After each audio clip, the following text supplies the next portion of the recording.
All right, welcome in, everybody. It is a Thursday. Gwynn and Chris, 97.3 The Fan. Somebody told me on my way in the Padres lost again. Was that right? Skraby, we have to talk about another loss. Yes. I don't know. I said they wouldn't win a game this week. I heard a rumor on the way into work that they actually got beat again today.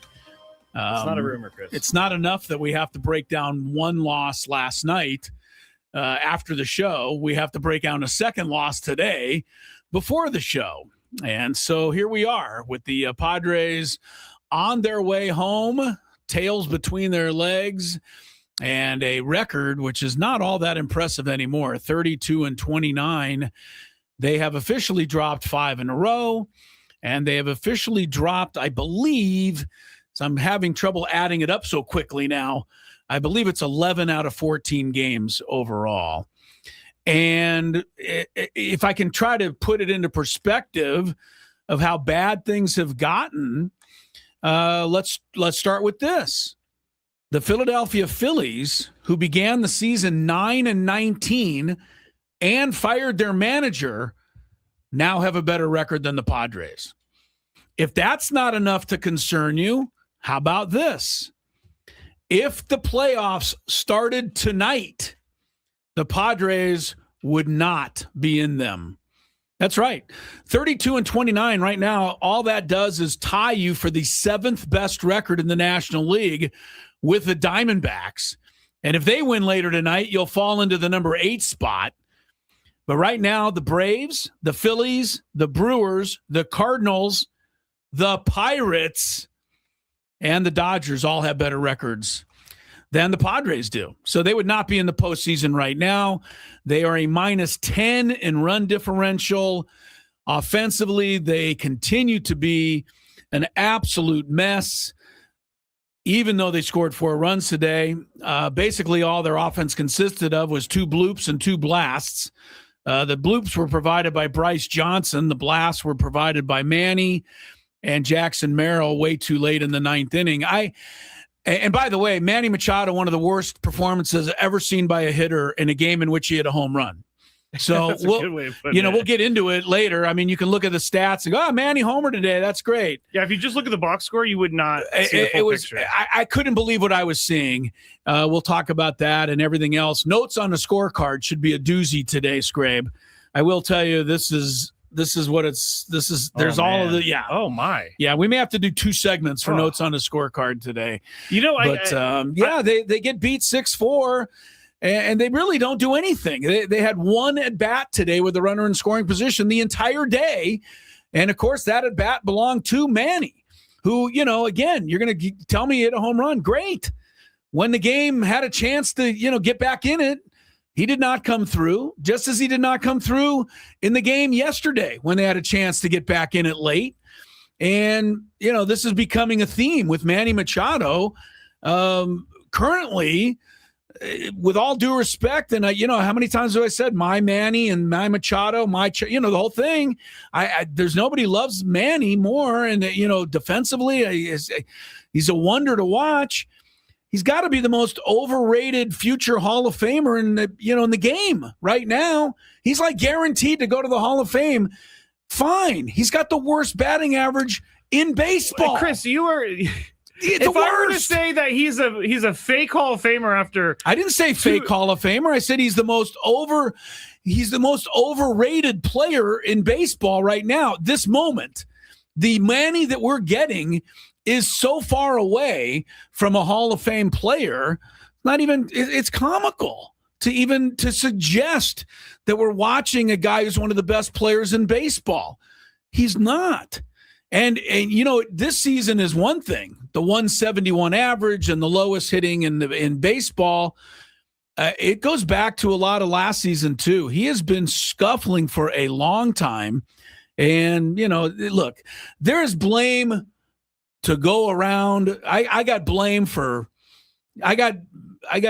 in reserve for this team right now. The bullpen, which is the one thing that we're supposed to be able to count on, in a lot of ways lost all 3 games.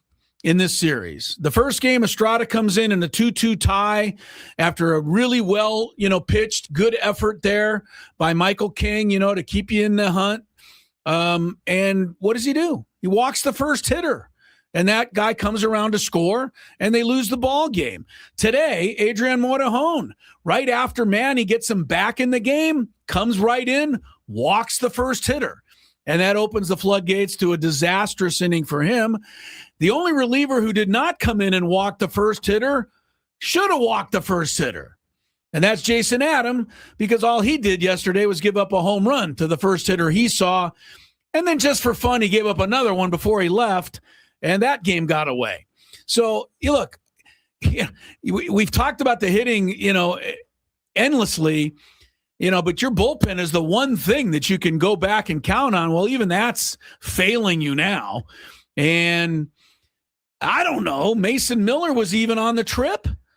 I mean, there's no, the funny thing. It was he? I'm assuring he was, but the bottom line is when you have a great closer like that, and he's probably your best player, when your best player is a closer, it does you no good if you can't win a game. Closers do nothing for you when you're losing all the time.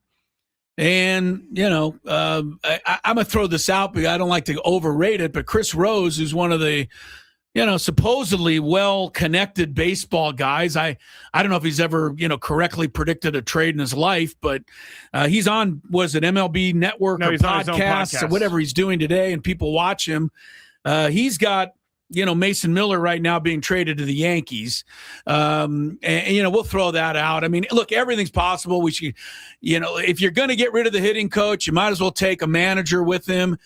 Everything's up for grabs right now. I even saw, according to Frank Marchese, I even saw somebody text in that we ought to just move the team. Yeah, people need to get a grip. Right, never mind that we're losing games. Let's just not have a team at all. Can we take a step back for 1 second? Of course we have to take a step back, Skraby. 1 second. Of course we do, but I'm throwing out there what's nothing that you said was happening. Incorrect. Yeah. Nothing that you said was incorrect. I'm very frustrated with this team. This is not a good enough performance from them at the plate. It's not a good enough performance from them all over the field. It's just not happening for them right now. But if our friend Tony Gwynn Jr. was here, he would try to tell us there's still a lot of time. Yeah, but he's not here. He's at his daughter's graduation today. So we wish Michaela all the best and congratulate her for her accomplishment, moving on from high school. It's a great day for the Gwynn family. We will soldier on without Tony telling us to calm down today, Skraby. Which is, maybe that's best. Maybe that's best. I was going to say. When you're 3-11 and in those 14 games, you get double figures in hits one time, and you score 2 or fewer runs in 8 of those games, which is more than half. And you almost did it again today. Merrill saved you with the home run at the end of the game, but it's a mess. It's a complete mess right now. The Phillies go 6-0 over the Padres. As I said, the Padres are currently not even in a playoff spot. The good news, they're only a half game out, but I don't know how good a news that is. You do come home. You do have Michael King on the mound tomorrow night. You got the Mets coming in, who have actually been a bigger disaster than you have all season long. The Reds are coming in after that. June is a little early for a crucial homestand, but I would say this has got to qualify as one here. You've got to do something on this homestand.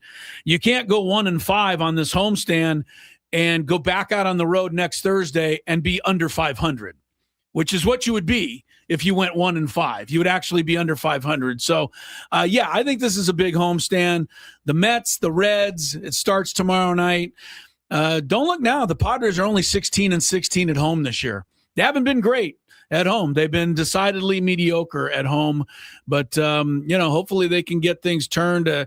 Baseball is a crazy game, and it's hard to predict a team that won 4 in a row, finished that with a 1-0 shutout of the Dodgers, went to 29-18, moved into first place with that victory over the Dodgers in that ball game.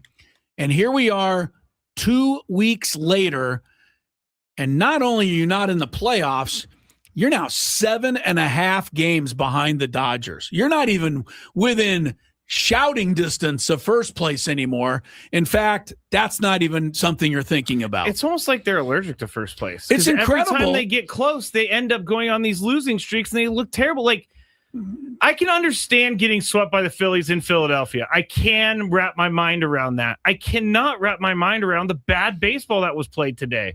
2 errors? You can't do that. This team is not good enough right now for you to make any mistakes, let alone 2. Well, I don't know. I didn't mention the real, the biggest fly in the ointment. Go for it. Your catching position is absolutely embarrassing. And I am not here to try to make a personal attack on one player. That is not what I'm here for. But the facts are the facts.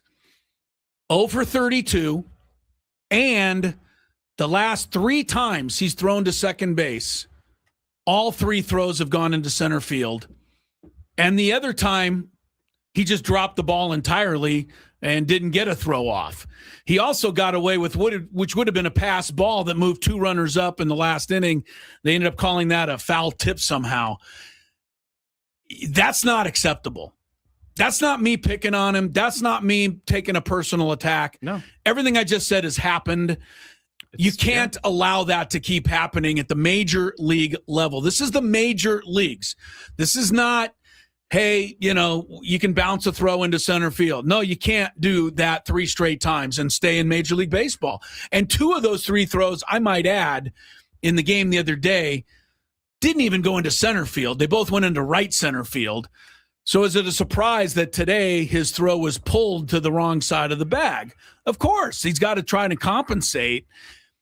It's not all Freddie Fermin's fault. It's far from that. It's not Nick Castellanos' fault, who they let go. It's not Ramon Laureano's fault, who they put on the injured list. It's not, anybody's fault. But it has to be. I mean, it's a collective fault. Yeah, everyone has to take their hand in this right now, and Let that's me the read only. this Manny quote. To me, that's the only way you're going to get out of it.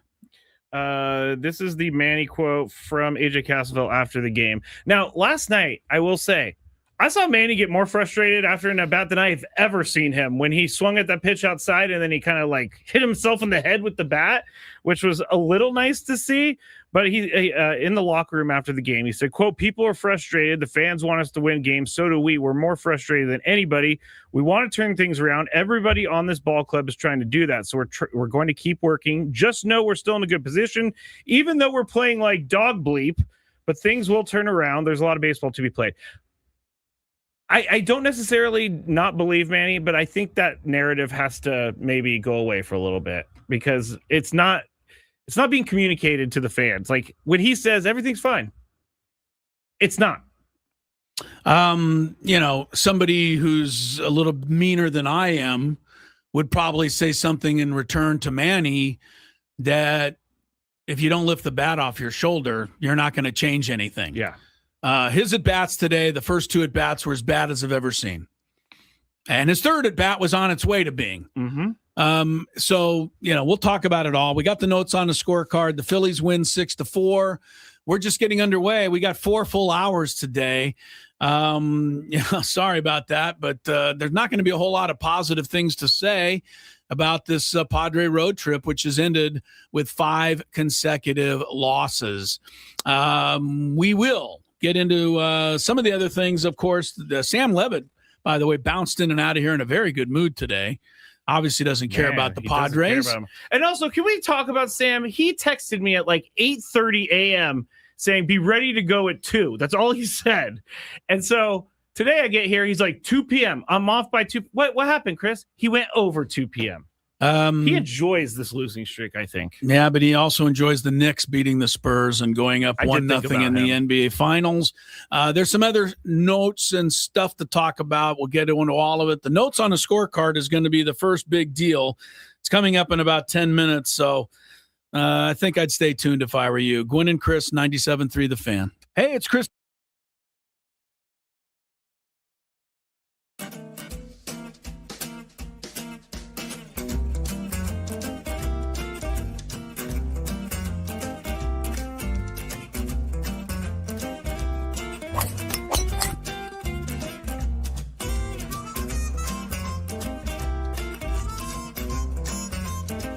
These things.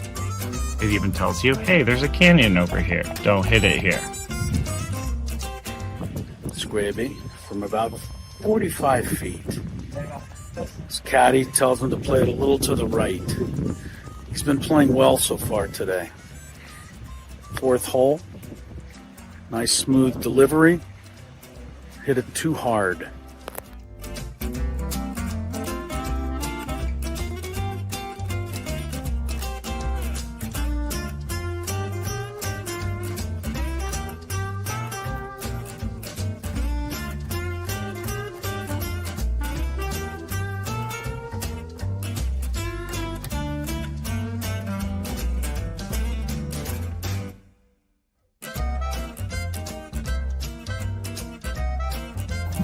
Sasquatch. So Chris says that he can't play golf, but this is the second birdie putt he's made for us. This time it was like 20 feet. Thank you very much, Greg. But once again, you're hitting some very nice shots as well. I'm not usually complimentary to you, but I can't help but be complimentary. Your shot making today. With my what? Your shot making. You hit some.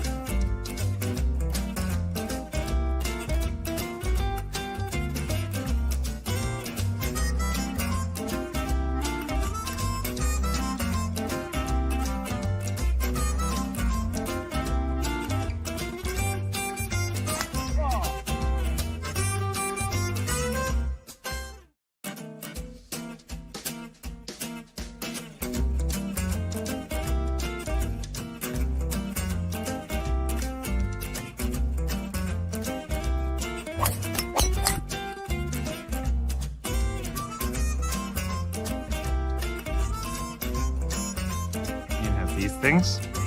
It even tells you, hey, there's a canyon over here. Don't hit it here.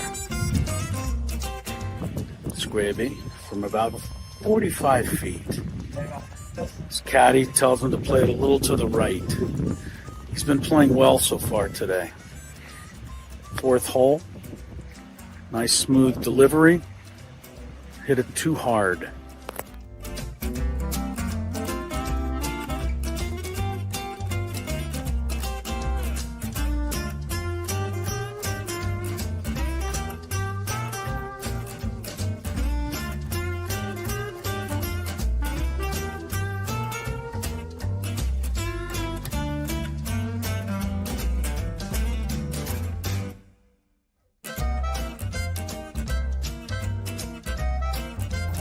Sasquatch.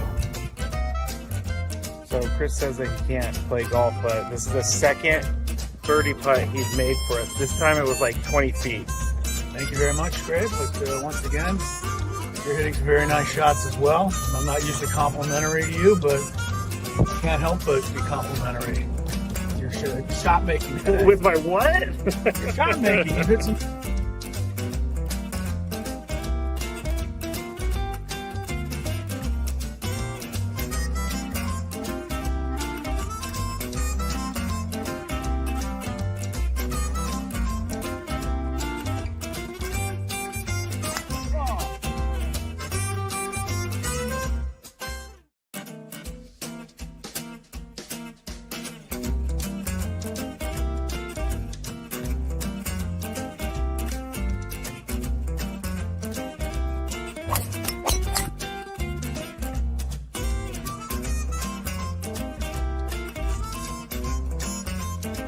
These things.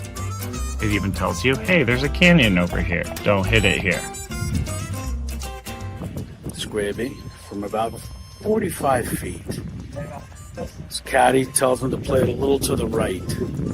He's been playing well so far today. Fourth hole. Nice smooth delivery.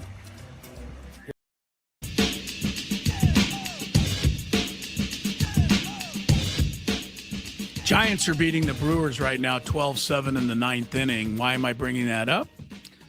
Giants' victory will close them within 8 games of the Padres. In the National League West, it's just gotten so ridiculous that I thought I'd even look that up. Welcome back to Gwynn and Chris. It was 6-4 Philadelphia over another really pop gun performance by the Padre offense. 2 bloop singles. Is a pop gun like you pop think gun, it's a real gun, but it actually ends up being a pop gun? You carry the gun and you just go, gun. Bloop. Yeah, cap gun is just gotcha. Go, and the little streamer comes out. That's a good way of putting it. Yeah, the streamer comes out and it's just yeah. That's or it's like a clown where it says bang. Right. That's kind of what their offense is. Bryce Johnson got the first hit, a bloop single in the 6th inning. I think they made it to the 6th inning without a hit today. Manny hit a home run, and then in the 9th inning, Bryce Johnson hit another bloop single, and Jackson Merrill hit a home run, but that was too little, too late. We'll have all of it on notes on a scorecard, including Manny Machado's adventures at the plate today. I don't get it. I don't understand what was going on. I know it's not easy to hit a baseball. I know I probably couldn't swing the bat as well if the ball was coming in at 97, but I'm also not ticketed for Cooperstown. So I expect the guy that is to look like he's ready to play. And I don't know what was going on with him today. We're broadcasting from the Bill House Studios where we know how. And we also, a little bit later, we'll have Sam Dykstra from MILB.com. Great minor league, knowledge guy. And I think that's sensible, given that the Padres have called up Jace Bowen, 1 for 8 in the series. And I think we saw Samad Taylor for 0 for 2. So, but you're going to ask him the question that we all want to know. Well, we got to know about he's got to say that even if you say that Ethan Salas isn't ready, like everyone else, Bud Black, everyone who's we've interviewed has said he's not ready. It's got to be better than what we're doing. It just has to. Anyway, it's part of the frustration, right? Everything's frustrating right now. All right, let's get back on the clock here. We'll do notes on a scorecard next. Take you through today's ball game, and see what we come up with on Gwynn and Chris. Ben and Wood.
3-2 to Merrill. France, big lead at first. They're playing behind him, not running. Jackson swings, hits it in the air to right field and deep.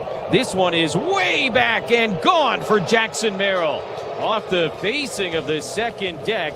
And Jackson Merrill's 2-run homer here in the 9th inning has tightened things up at 6-4. That is our producer, Matt Skraby, putting some lipstick on a pig. Whoa. Did that happen?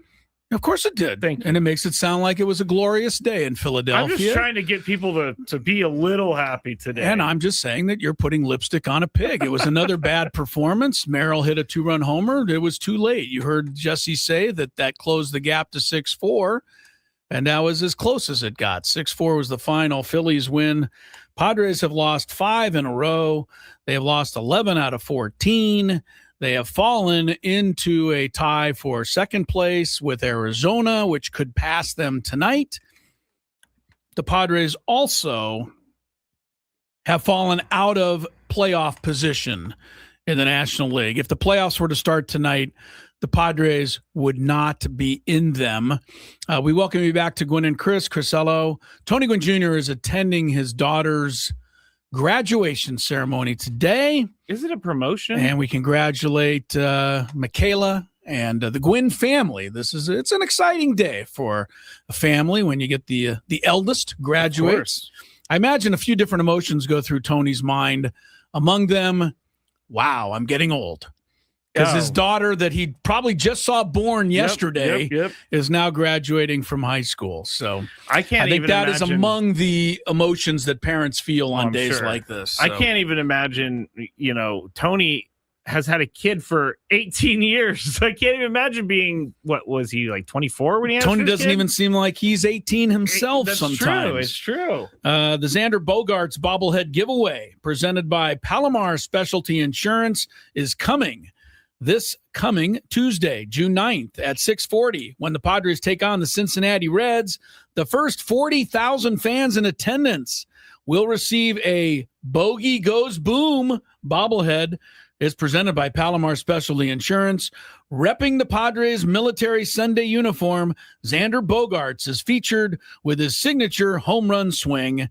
For more information, visit padres.com/giveaways.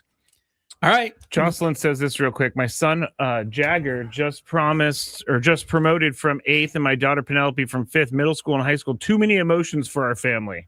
It's a lot to deal with. I'm sure it is. We got you covered, Jocelyn. Sit back, relax, and enjoy the emotions of today's Notes on a Scorecard.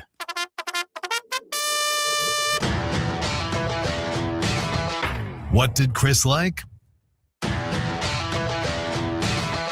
What does Chris want to clean up?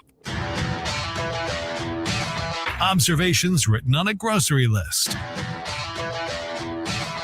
Notes on a Scorecard starts now. So while you were celebrating your lovely wife's birthday last week, I ended up doing a Notes on a Scorecard on I felt the pressure, Chris. I felt, because this is not easy. People don't understand. You think you just sit there and you watch and you write things down? No. You have to do some work on this, Chris. So I have a new level of respect for Notes on a Scorecard. Thank you. Hopefully everybody will not enjoy these today. They're not intended to be enjoyed.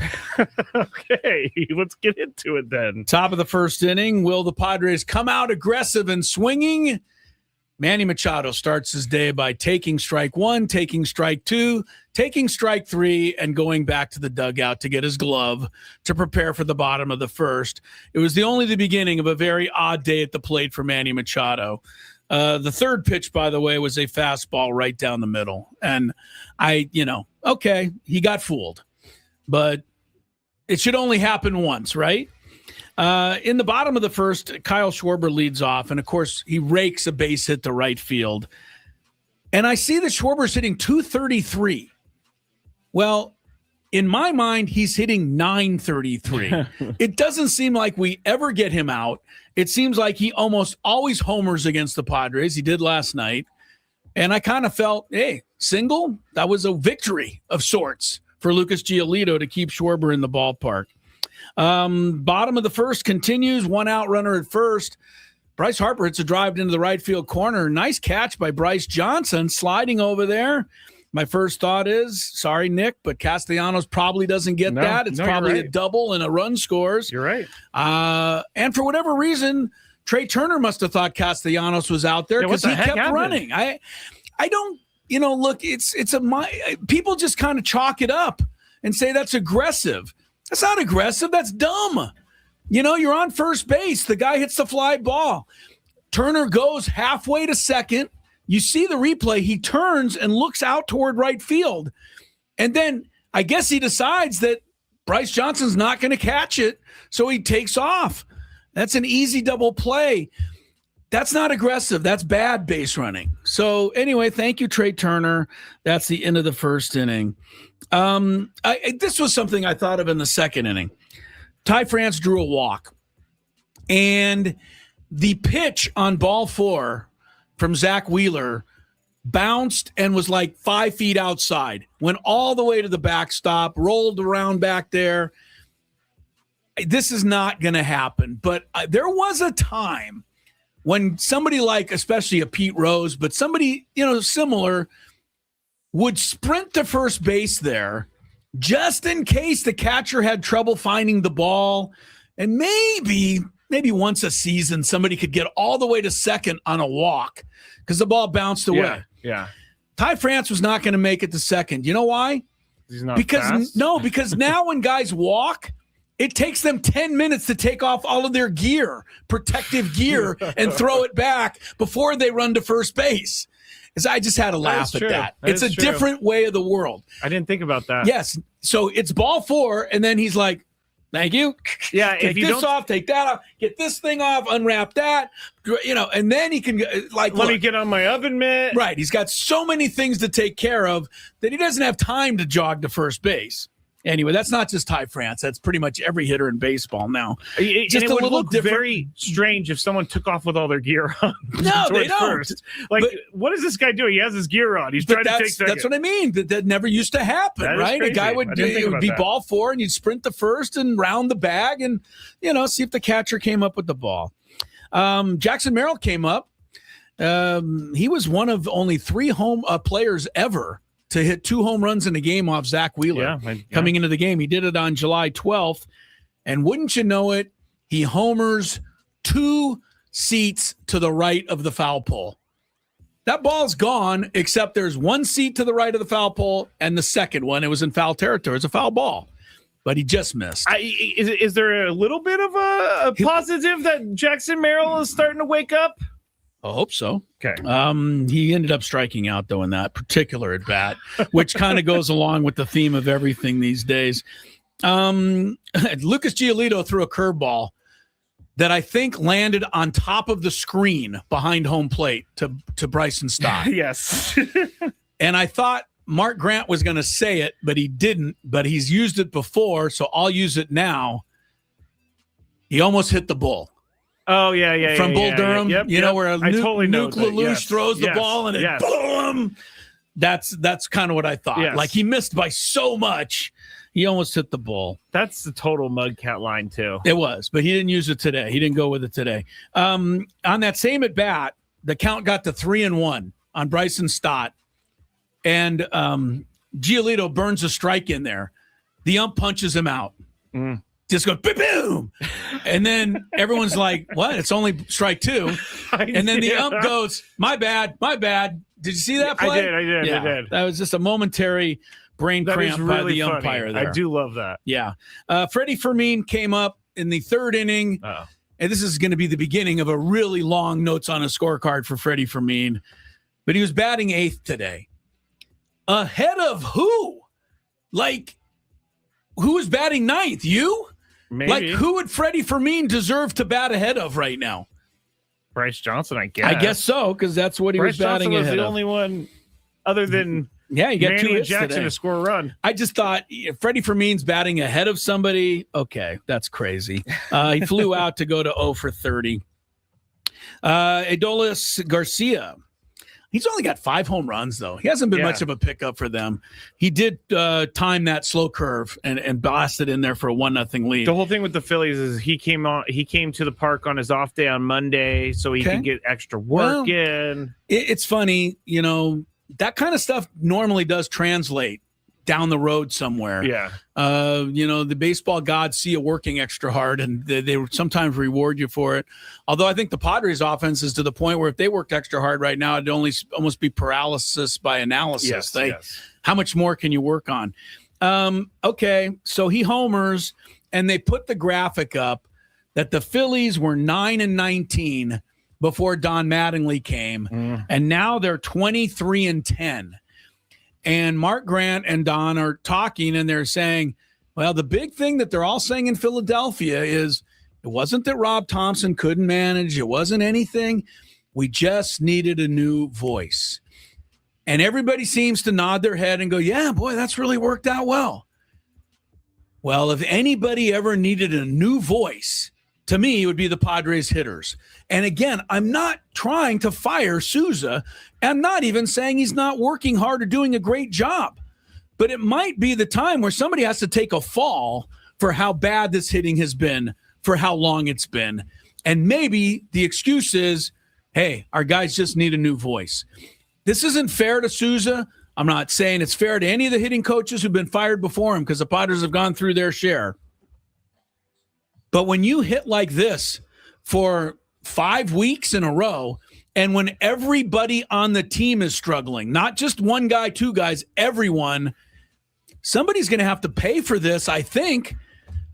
Are you just going to stay with the status quo and ride it out? No, I don't think I don't know how much longer you can. I don't think you can do it for much longer. I don't think firing the hitting coach is going to help, but I can say this, the approach has not been consistent at all. And that does fall on the hitting coach and the coaching staff, because they're the ones who come up with the approach. They're the ones who study how to attack these pitchers, and it's just not working right now. The at-bats just don't look uniform. It just look like a bunch of individual at-bats. Yeah. Which when they were good this year, moving the line, taking whatever's given to you, go on the opposite field, single, stuff like that. It's not happening right now. It hasn't happened for a while. Haven't seen too many people even make a productive out lately. Yeah, where you ground out and move the guy over. Are you willing to fire Craig Stammen yet?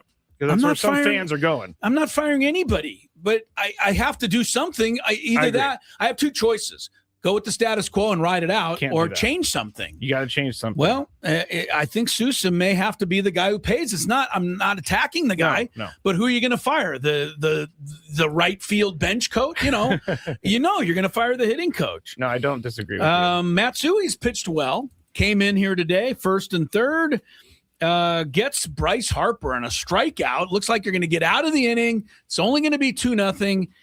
And then brain cramps a throw down the right field line. Like, what was he even thinking there? You've got a runner on third. You can't just lallygag a toss over to first. Ty France couldn't have caught that with a butterfly net. And it rolls down there, and you get him another run. And then make it worse, he strikes out March next. So great pitching, but not contributing. You're hurting the team. Yeah, definitely. That's kind of the way it's been going. So 3-0 at that point. What do we all think? Game over. You don't have a lot of faith. You're getting no hit. You're down by 3. This is the way it's been. Early in the year, I would have had a different opinion, but not right now. Yes, you would have. Bryce Johnson, thank you for the bloop single in the 6th inning. We finally get a hit. We finally get something. Next pitch, Fernando hits into a double play. Like, that's just how it's going right now. That burned my soul a little bit. Again, I'm not being critical. Fernando hits well on the first pitch, and he does it a lot. But the way it's going now, it's like, So we had a rally there for like less than a second. Yeah. And it does seem like how it's been going. Exactly. Yeah. Bryce. Hey, all right. Bryce is on. Oh, inning's over. All right. Bottom of the 6th inning, Marinacio's in. What happened on that phantom balk? No one ever explained it. I was listening on the radio at this point, and Scanlon said that it must have been a balk because no one argued from the Padres side. No one argued. Yeah, so even Marinaccio didn't argue. No one argued. So they must have known that something was Not only that, the Phillies dugout was yelling that it was a balk. Yeah. And the home plate umpire was like, I got it. Yeah. Well, they showed the replay 6 times, and I never saw a balk. Neither did Mark Grant. Neither did Orsillo. I don't know what they called there. Didn't cost you a run. Again, that because microphone that they Marinaccio got have? out of the inning. But, Yeah. that could have cost you a run. And I didn't understand that call. Manny had already now batted twice when he came up in the 7th inning. He had seen 6 pitches. They were all strikes. He had taken 5 of the 6 and struck out looking twice. His first 2 at-bats, I didn't even know who that was up there. So he comes up a 3rd time, and wouldn't you know, he takes 2 more pitches for strikes. I'm like, what is going on? I heard the collective San Diego screaming. That was 8 straight strikes, and he'd only swung at 2 of them. Yeah. The other 6 he just let go. I wanted to make sure I was still in the right inning because I thought it was the previous at bat. I didn't get it. I'm like, what has happened to this guy? Is he even there? And I think Zach Wheeler honestly had a moment of where he's like, wow, this guy's not even playing today. So he throws him one more fastball, and then Manny hits it over the moon. Yeah. I don't get baseball. That's like crazy. That is crazy. You look like you don't even know what's going on for 8 pitches in a row, and then one goes in and you bomb it over the fence for a home run. That's crazy. And as I said earlier, this had to be one of the crazier days at the plate for a guy that actually hit a home run. So it's 3-2. You're back in the game. You got a chance. And then Mortahone comes out, and I just want to strangle him because he walks the leadoff hitter. Everything that happened after that, I'm going to give the Phillies some credit. They got some hits. They ran the ball. They got the running game going, et cetera. You just can't walk the guy to start it off, especially when he's the 9 hitter and you're bringing Schwarber and all those guys up. Can't happen. And the Phillies aren't stupid. They've seen Freddie Fermin can't throw. So what happens? The guy starts. Well, Mortahone, by the way, horrible job of trying to hold him on. Fermin shouldn't even have thrown that. He was already at second base, but he throws it anyway, and it's to the wrong side of the bag. Bogarts tries to sweep it across. It was almost as much Bogarts' error as it was Fermin's, but the bottom line is it's the 3rd straight throw in 2 games that Fermin is thrown into the outfield. Yeah. That's unacceptable at the major league level. You can't trust him right now. Defensively, offensively, it's all not working for him right now. It's a complete utter disaster. Later in the inning, Trey Turner steals second, and Fermin just drops the ball this time. He didn't even get a throw off. There's got to be so much going on in that guy's head. And then the next batter, he drops a pitch that's inside. The runners move to second and third. He saved on that one because they said the ball glanced off the hitter's bat. I don't know what's going on, but it's not just for me, but a horrible inning by Mortahone takes the game away. You're down 6-2 now. Just to pile on for me a little more, in the 8th inning, he challenges a pitch that's clearly a strike. Oh, man. And wipes your team out of challenges. Oh, that was bad. He can't do anything to help you. He then strikes out looking to go to 0 for 32. Jackson Merrill does homer in the 9th, but when it's over, the new minor leaguer Jace Bowen strikes out, making it all 3 games that ended in this series with one of your new minor leaguers striking out. Bowen struck out to end the 1st and the 3rd game, and Samad Taylor struck out to end the game yesterday. I would have. That was my final note of disgust at the very end. We're going to talk more about this on the other side. Daily Gambit next.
97.3 The Fan. Again, we congratulate Tony's daughter, Michaela. She's graduating high school today. Of course, Proud Pops is there.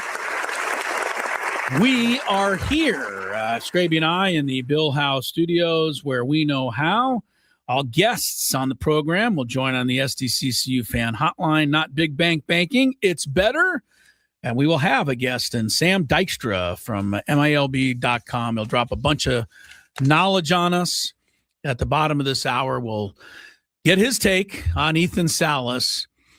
Freddie Fermin, if he didn't reach rock bottom today, I don't know what rock bottom could be. So, as a guy who's hit rock bottom, you've been there. Wait, you saw him there today? I saw him there today. Yeah, he was there. This is not. It sounds like we're just totally picking on him and blame. I'm not picking. I'm just saying what happened.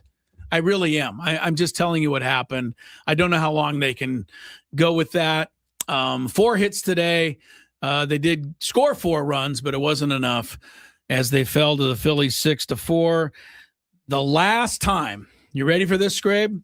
Let's hear it. Today is June 4th. Okay. Tomorrow will be June 5th. I think so. Yes? Yes. Tomorrow will be the 1-month anniversary of the last time the Padres had more than 10 hits in a game.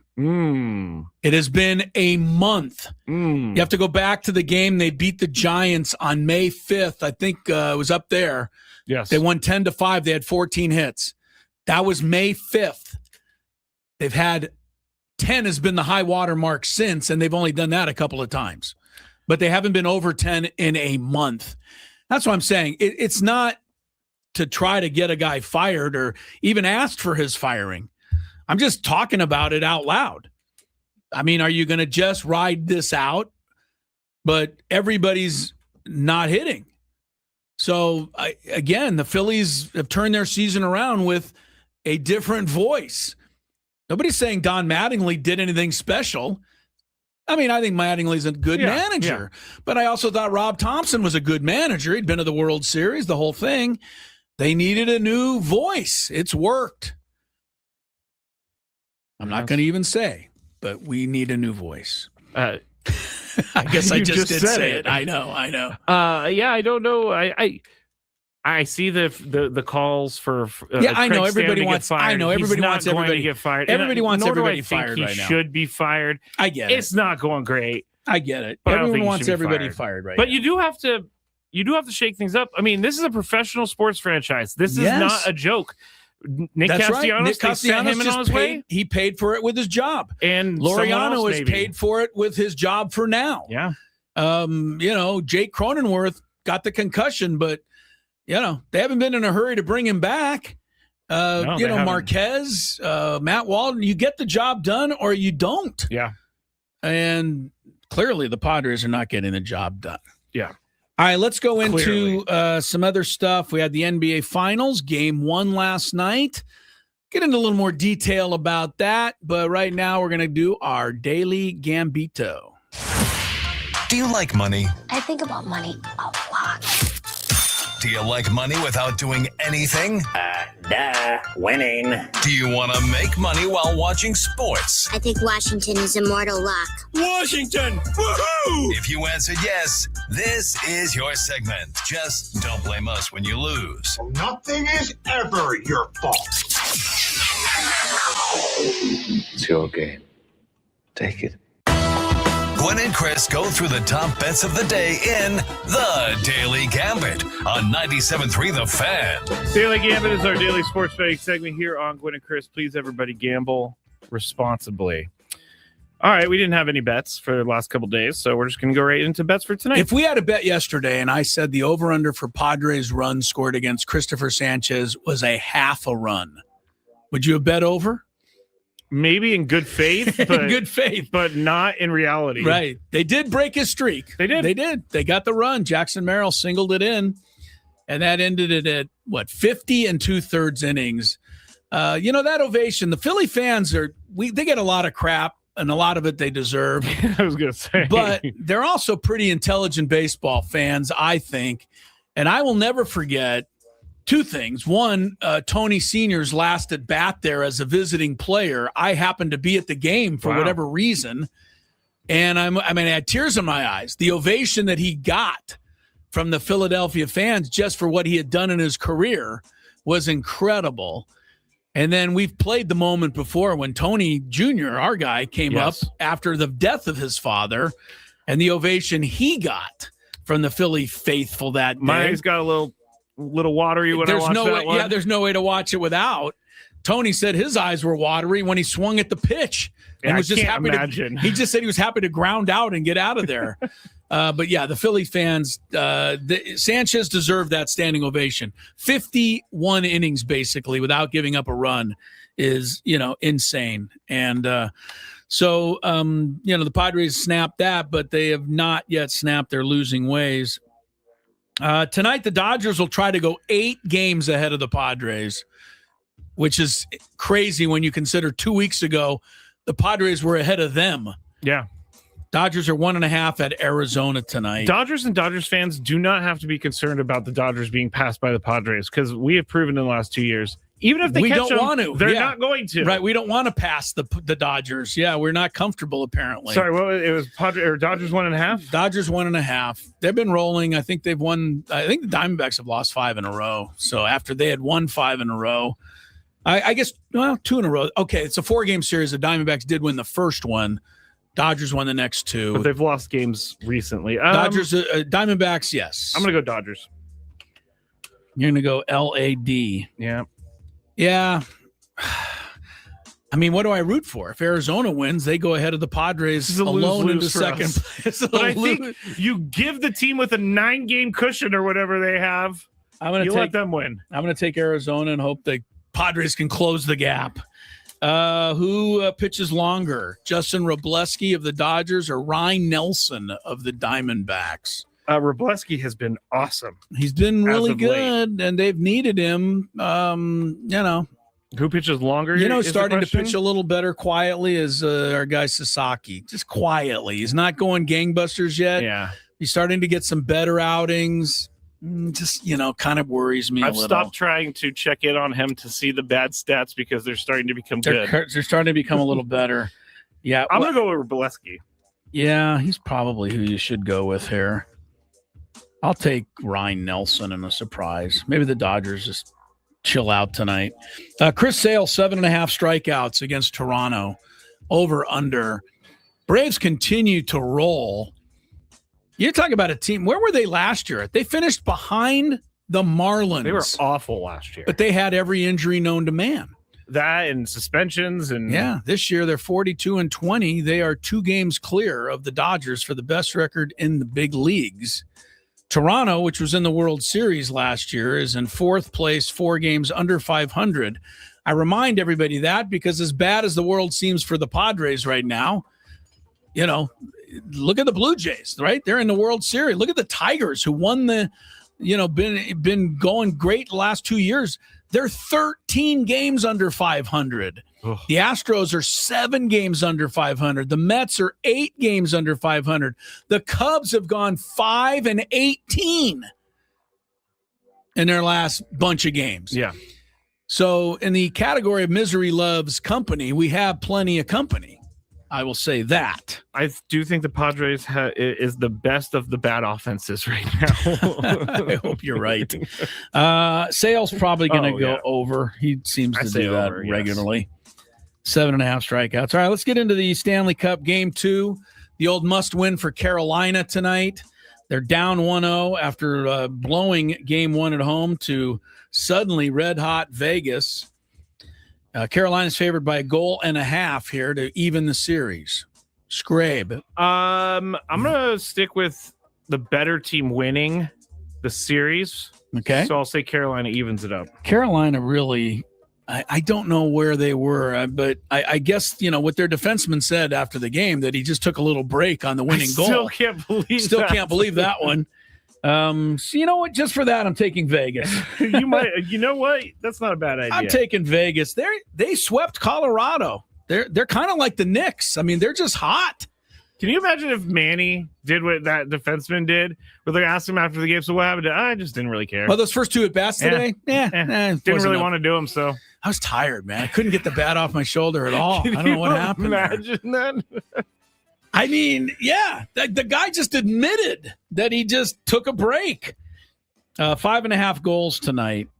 I think it's going to be under. I think it'll be a 3-2 game. I'll say under. I guess I'll go over. Over? That's probably the smarter move. French Open semifinals tomorrow. Zverev, the number 2 seed, is trying to win his first ever Grand Slam. He's been to the semifinals like 15 times of a Grand Slam, but he always loses to either Alcaraz or Sinner. Well, they're both out of it. So this is his big chance to break through. He's taking on the 26 seed Mensik. I don't know a bunch about him other than that he's playing obviously well to get to the semifinals. But you're up? Is there a spread on this? Yes, 5.5 games for Zverev. I'm going to go Mensik. You're going to say Mensik makes it rough on Zverev. Yep. I'll take Zverev. He's got to rise to the occasion here. Tonight, game 2 of the College Softball World Series, Texas or Texas Tech. Texas took game 1 last night, 7-3. This is a rematch of last year's finals. Texas Tech has had a little magic. I'll take them tonight to even the series. They have had a little magic. I didn't realize the other night Texas Tech wins, and then they had to immediately play another game. I didn't realize they were in the losers bracket. They were in the losers bracket, so they had to beat the other team twice to advance. Gotcha. Yeah, I didn't realize it because both the same starting pitchers pitched. Yeah, softball's weird. That is weird. Yeah, you can pitch all day and all night long. The Texas Tech pitcher, the young lady there, Canady is her name, I think, something like 48% of her at-bats are strikeouts. Right, but she also makes $1 million. Remember that story came down last year? She's $1 million softball player. She's not the best. The Texas pitcher's better than she is. Really? Yeah, and that's why Texas has won the last 2 years. But I'll take Texas Tech tonight in a bit of an upset. I cannot stand the Longhorns. The Hook'em Horns. Would you rather do who you rooting for? This or this? You don't like either of them. I think I have to go with the frog of TCU. Well, they're not playing tonight. You either go guns up or you go Hook'em Horns. I see what you're doing. I'd rather do guns up for Texas Tech. Yeah, guns up. Guns up, he says. I'm surprised they were still allowed to say that, to be honest. Yeah. What are they going to do? For the record, I don't have a problem with it, okay?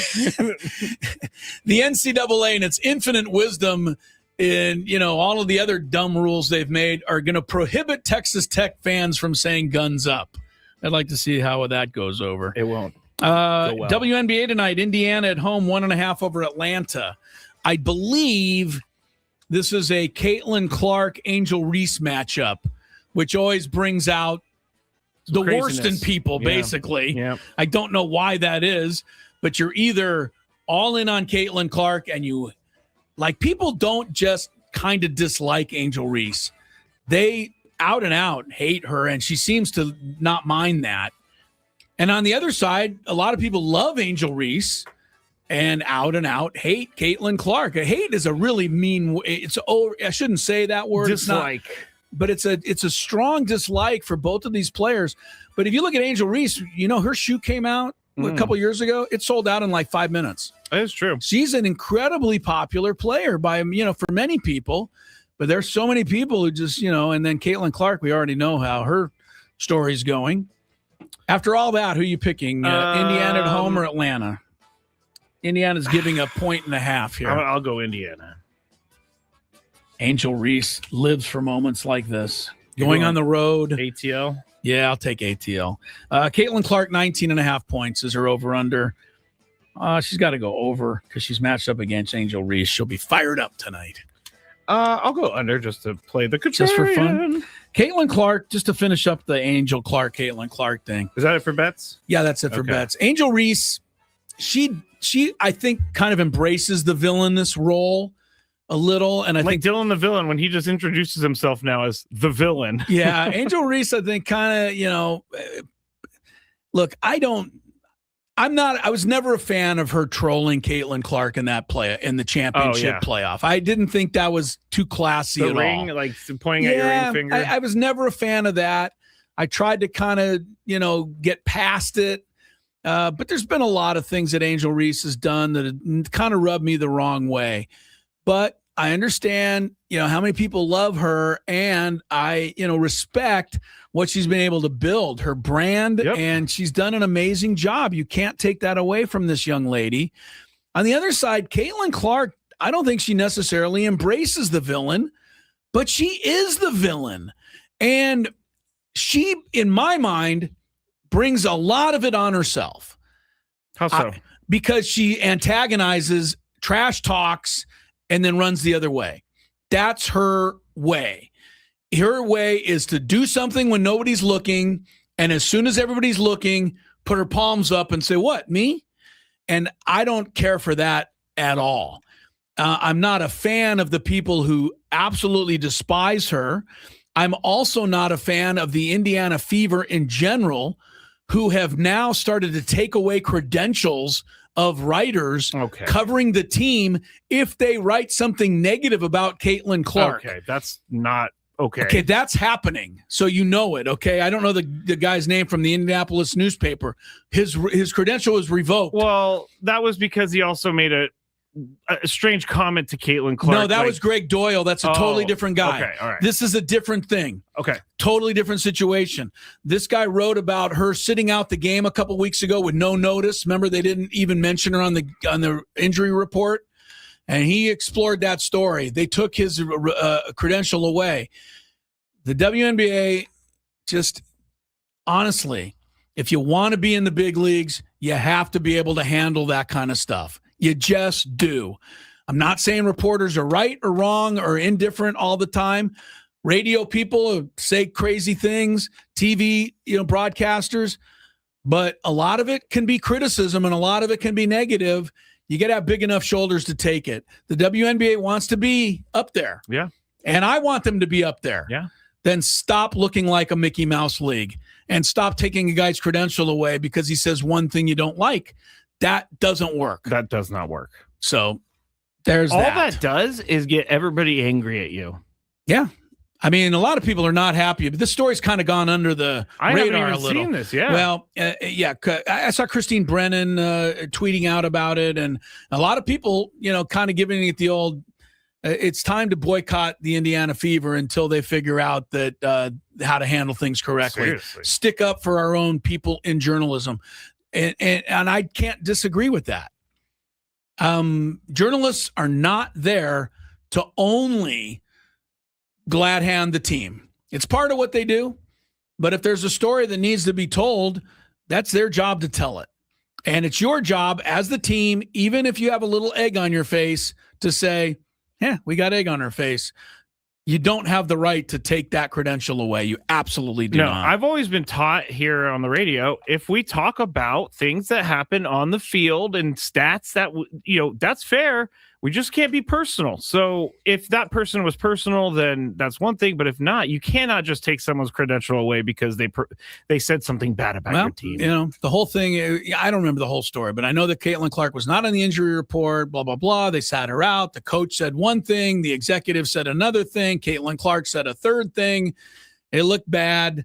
It wasn't, Caitlin Clark is kind of the draw. Yeah. So if you're going to take her out of a game, it's going to make some news. People are going to be like, why is she coming out of this game? It's just going to make news. It's not like this is happening in private. Yeah. And again, you want the big stage. You want ESPN showing your games in prime time and ABC, and you want people talking about you on a national level. Then you got to take some of the heat. More Gwynn and Chris coming up. Traffic is involved in this somewhere? Yes, right now. Okay. So last night, the bus was to leave for the airport at 8 p.m. And Tony, you know this. Everybody knows this. If you're hooked up with anything like this, as Pete Carroll used to say, on time means you're late. Right. So Amy's the young lady who handles all the travel and puts together the itinerary. So we're just about ready to leave. TJ Lucida. She stands up as the bus is kind of rumbling to life.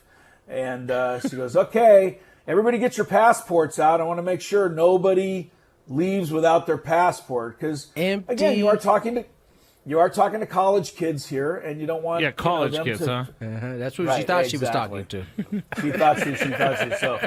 So I'm sitting there, and I'm thinking to my head, well, you don't need a passport for this trip. I didn't even bring one. We're just going to the Bahamas. And so, yeah. That was your thought process? The Bahamas are an international flight, I believe. This is almost equal to the fact that North Dakota borders Canada. I think it does equal that, Skraby. Actually, I forgot all about that. Yeah, I forgot about it too, buddy. Right. So for whatever reason, I did not bring my passport. I'm sitting there, and I'm like, my stomach, you have your sinking feeling. And I'm like, what? Never do that. Yeah, thank you. And I was like, oh no, I don't have my passport. Here's my second thought, guys. If I just quietly call Lori, because the flight wasn't until 10 o'clock. You got some extra time. So I said, if I call Lori and just have her bring my passport down to the airport, I'll be able to get away with this without everybody knowing that I blew it. Because that isn't a factor here. You don't want to be embarrassed. So she's in the back checking the players, passport situation out. And I'm having this argument with myself. Oh no, what do I do? And so my first thing is I'll call Lori and I'll just say, hey, can you, I blew it. I forgot my passport. Can you meet me down at the airport? And then I thought, we live 25 minutes from the airport. Lori is not going to be happy. Nope. Getting my passport and driving it down there. Because the airport is really easy to access these days. And never easy to access, exactly. So I had a quick discussion with myself, and it was either A, it's time for me to embarrass myself in front of the team, or I'm going to have to ask Lori to drive to the airport. I chose the first one. So I said, oh my goodness, I can't believe I forgot my passport. I don't have it. And Stacey Terry Hudson looked at me and like, what? Like you? I mean, she wasn't mean about it. She was just like so surprised. And as I was, and everybody's like, what are you going to do? And I said, well, I live, literally 10 minutes from the school. And I said, I'm going to call Lori right now. Is there any way we can just hold up for 10 minutes? What? That's all. It was either that or make Lori drive down, Skraby. You got to understand my options here. They're very limited. I get it, but I think your mistake means that you have to do the hard one. Yeah, you have to deal with the hard part. I agree. Well, this didn't turn out a whole lot better. Amy, it's her first year on the job, but she's a very nice gal, so I don't have any really, I don't have any cachet with her yet. And she's like, looking at her watch, looking at Coach Stacey Terry. She's like, 10 minutes, because that can be a little... That's stressful. Well, it's stressful. And she doesn't care. Her job is to get everybody on that damn plane. Right. And a lot of times what we don't know, the traveling party doesn't know, is they've already called ahead and talked. They have a travel agent that's going to kind of expedite the process a little bit. And if they mess up that contact, then everybody's messed up. So everything is thrown asunder if you got to wait 10 minutes. And but I'm on the phone with Lori, and Lori's like, well, I'm not going to the airport. There's no way. She's like, you tell them that I'll be there in 10 minutes. You tell them. And I will give Lori a lot of credit. She, while this discussion was going on, found the passport and was already in the car. Whoa. So I give her a ton of credit. She didn't wait for... okay, go get the passport and hurry up. Because she knew she wasn't going to the airport. So she knew she wasn't going to the airport. Exactly, Tony. She's like, I'm in the car. She did. She said, I'm in the car. So I told, Amy, and I got Lori on the phone. I'm telling Amy and Coach, I'm like, she's on her way. And I said, I drive this all the time. It really is 10 minutes. And they're like, all right, 10 minutes. So last night, the bus was to leave for the airport at 8 p.m., and Tony, you know this. Everybody knows this. If you're hooked up with anything like this, as Pete Carroll used to say, on time means you're late. Right. So Amy's the young lady who handles all the travel and puts together the itinerary. So we're just about ready to leave. TJ Lacita. She stands up as the bus is kind of rumbling to life. And she goes, okay, everybody get your passports out. I want to make sure nobody leaves without their passport, because again, you are talking you are talking to college kids here, and you don't want college them kids, to, huh? That's what she thought she was talking to. She thought she. So I'm sitting there and I'm thinking to my head, like, you don't need a passport for this trip. I didn't even bring one. We're just going to the Bahamas. And so, yeah. That was your thought process? The Bahamas are an international flight, I believe. This is almost equal to the fact that North Dakota borders Canada. I think it does equal that scrape. Crisello, Matt Skraby today. Bill House Studios, we know how. Tony Gwynn Jr. attending a life moment today, the graduation of his daughter from high school. Wishing everybody in the Gwynn family a fun day today. Wow. Pickles? Are there any pickles on hand? Pickles? Yeah, Padres are heading home. Tail between legs.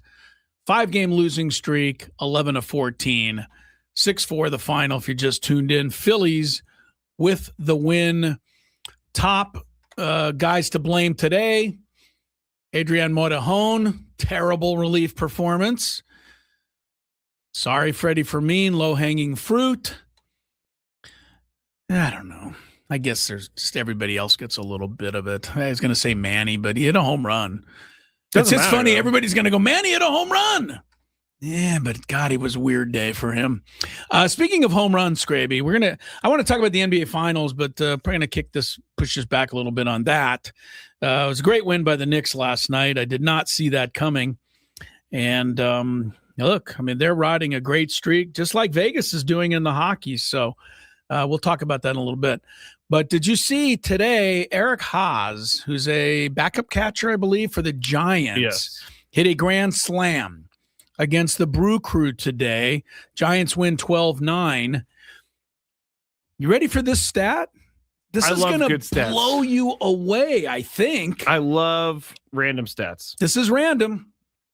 The Giants have hit 5. This is the Giants, by the way, who are one of the worst hitting teams in baseball. They're down there in Padre land. Yes. The Giants have hit 5 grand slams in the last 17 games. In 2.5 weeks, they've hit 5 grand slams. The Giants have. It's been years since the Padres hit a grand slam. I know it happened earlier this year. They do have one. It was Xander Bogaerts and the walk-off extra inning win over the Rockies. There are 7 teams that don't have any. The Giants have 5 grand slams in 17 days. That's crazy. And they've been so bad at the plate that it makes the Padres look good at the plate. Yeah, the Giants are, in general, worse than the Padres. Do I dare say, without getting the ire of everyone listening? Uh-oh. You have to start making shirts that say Slam Francisco. No, don't do that. If they hit, what was it, like 5 grand slams in 5 straight days? I think we had 4 in 4 days, something like that. That is crazy. But yeah. If anybody beats that, then sure. Slam Francisco. 5 grand slams in the last 17 days for the Gigantes. So that was something of note that happened today. Also want to mention, this is a big story that might be starting to percolate in the Big Apple. Your friend Aaron Judge, all rise, sitting out again today, 3rd consecutive day with a bone bruise. Yankees aren't saying much, which is not surprising, right? Teams kind of keep this stuff as quiet as they can, but you're in New York. You're not going to keep it that quiet, and everybody wants to know, when is Aaron Judge coming back?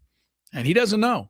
So they're trying to rule out, which this sounds terrible, thoracic outlet syndrome, which that does not sound good. Don't quite know what that is, but it can't be good. Yeah, anytime it happens, they're gone for a while. So, I mean, I'm just saying, and I'm not trying to.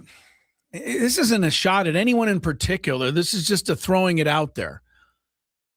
Would Jake Cronenworth be able to sit on the injured list with a concussion for a month and a half without that being a bigger deal if we were in New York City?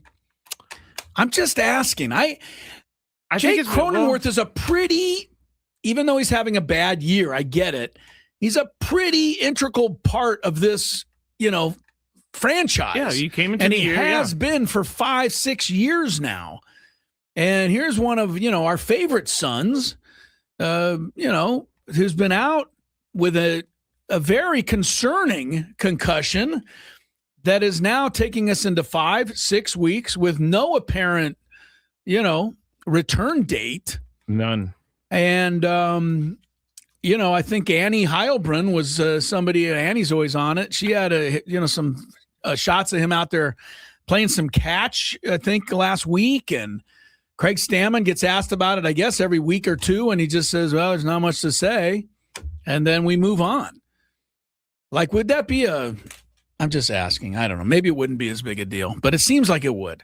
Like, if Aaron Judge doesn't play for another 3 or 4 days, they're going to lose their mind over there. Well, if this was like Fernando, it's hard to say all this because they're not producing. Yeah. But I would think if Jake was in New York, I don't know that it would be that big of a deal because he's not Aaron Judge. Yeah, but if he was a Yankee, he'd still be a Yankee. He would still be a Yankee. He's an integral part of this team. Yes. Whether you want to admit it or not. He is. He's one of the faces of this franchise. Yeah. But we haven't seen him for over a month now. I also think he's gotten some short end of the stick type of things for his seasons past. I don't think he's been as terrible as people think, but he was not good this year when he was playing. I guarantee you, Jake somewhere somehow is like, I have not only got to get past this, but I got to get back in there and start, putting some numbers on my roster here. I can't go through the season at 149. No, it's got to be stressful. Yeah, he can't be loving that at all. I did read an update on Joe Musgrove and Nick Pivetta today, and it was that they are starting to throw more, but we won't see them until second half of the year, which has been the news forever. Yeah, the pitching seems to be the least of our worries, although I did say that earlier the bullpen stunk in this series against the Phillies and could take credit or a hand in all 3 losses. By the way, Strasburg and Zach Wheeler both had thoracic outlet syndrome, so it's serious. They were gone. Actually, Strasburg never came back. He never came back. This is the injury that Zach Wheeler was dealing with last year in August through this year. Manny Machado, in addition to what you read earlier, said, I don't know how many times I've got to talk about it. We want to win. We've got to get a bleeping hit. You'll have to talk about it until you hit. A bleeping hit. Manny's frustration is getting there as well. And I'm happy about that. I want to see him angry. I want to see some sort of emotion that we all share out here. And I'm telling you, Chris, when I saw him hitting that bat on his helmet last night, it's like that is the most emotion I have seen from Manny after a strikeout, I think, in his time in San Diego. Manny finished up by saying, I don't think it can get worse. I mean, there's only one way. Up. We keep saying it can't get worse, and then it gets worse. You know what's worse, Chris? Going under 500. I thought they were going to get no hit today. I really did. I thought this is going to be the one thing that hasn't happened yet. And, that lasted for a while. Don't think it didn't cross my mind. Yeah, no kidding. More Gwynn and Chris coming up. We'll talk about Jace Bowen and Samad Taylor and where is Ethan Salas and Sam Dykstra, MILB.com. From the first pitch of the year to the biggest games.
Phillies, they decided, hey, enough's enough with what we have.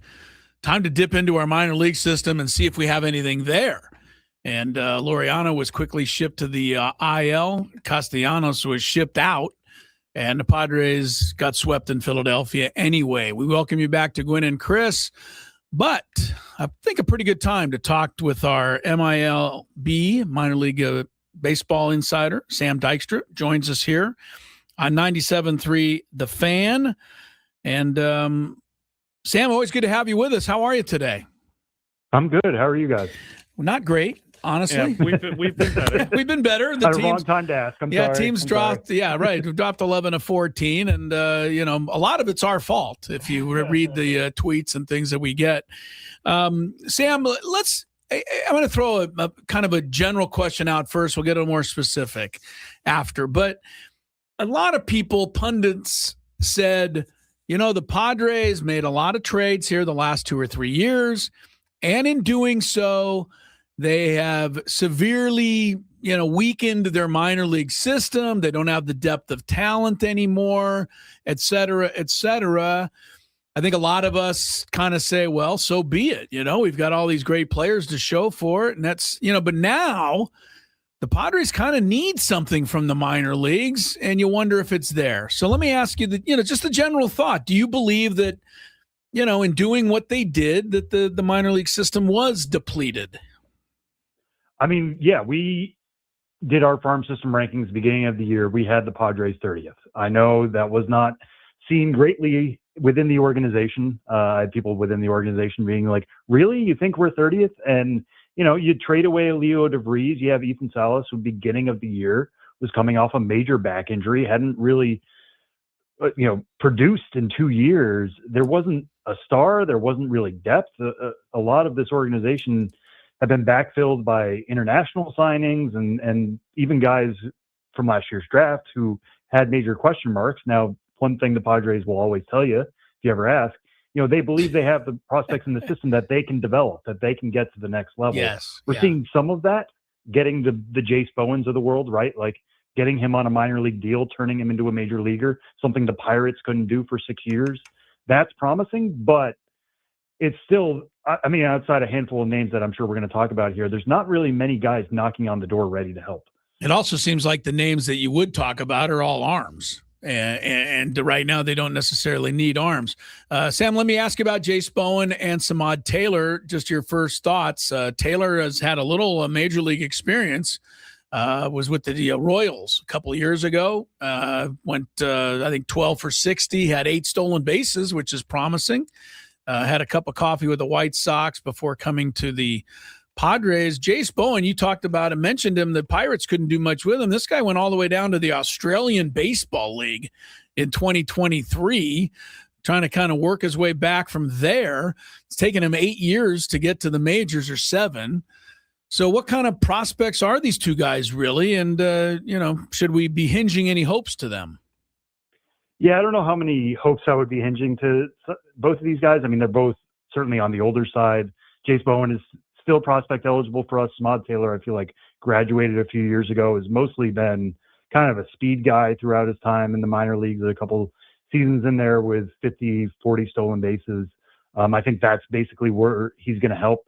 Bowen's an interesting one because at El Paso, and I know, the Pacific Coast League, there can be some crazy power numbers coming out of there, especially El Paso and Albuquerque and et cetera, et cetera. But the exit velocities were certainly there for Jace Bowen, and the Padres really liked his defense. He could run, he could throw, he could tick 4 of the 5 boxes, really. It was the big question of he was super aggressive. He swung a lot, and we're starting to see that now and get punished for that in his first MLB looks. I think he's 1 for 8 with 5 strikeouts. Major league pitchers are going to take advantage of that aggression. Now, I think he can certainly do more things defensively than a Nick Castellanos could, and he's going to help out in those ways, and the speed is going to certainly be an advantage and something he can do in Samad Taylor the same way. But I don't think these guys are being brought up to raise the average of the offense. I think they're more supplemental pieces. Talking to Sam Dykstra, MILB.com here on the SDCCU fan hotline. It's not big bank banking. It's better. Chris is going to ask you specifically about Ethan Salas in just a second, but I just wanted to get your thoughts. You may not even have an answer on this.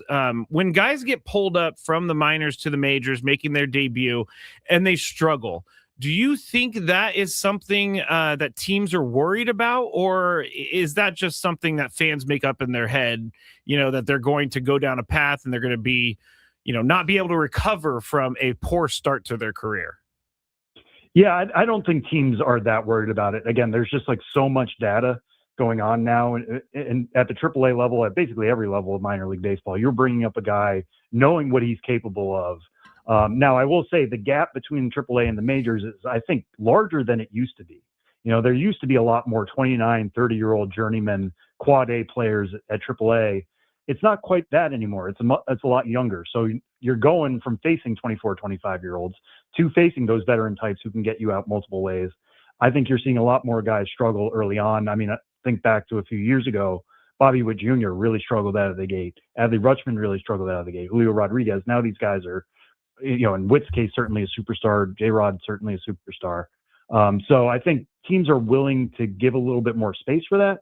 Now, it's more difficult to swallow when you're the Padres and you're trying to stay afloat in the NL West, but I don't think teams call these guys up expecting them to hit the ground running immediately. Sam, Skraby and I were talking, and he actually had a good line, which I'll share with everybody listening. He actually had a good line? Yes, you did. You said that Freddie Fermin may force Ethan Salas to be called up. And you're referring to a guy that's 0 for 32, and we've gone back and forth. So kind of piggybacking a little on, what Skraby said, because the Padres keep saying, hey, he's ready defensively. We are worried maybe catching late in a ball game if he's up for all that. We don't want him to struggle at the plate. But when do you have to just cut the cord and take your shot, Sam? I don't. That's a great question. And with Ethan Salas, I mean, listen, he's certainly back on the up and up. He's hitting the ball hard. He's hitting the ball a lot in the zone. Those are skills that translate well to the major leagues. I still want him seeing El Paso first. I get it. Like, the Padres have done this in the past. They call guys up from AA. AJ Preller is willing to be aggressive. They had Salas around in spring training a lot on the major league side, so he's not going to go into that clubhouse and be amazed by who's in there. I think he would feel comfortable from a personality standpoint.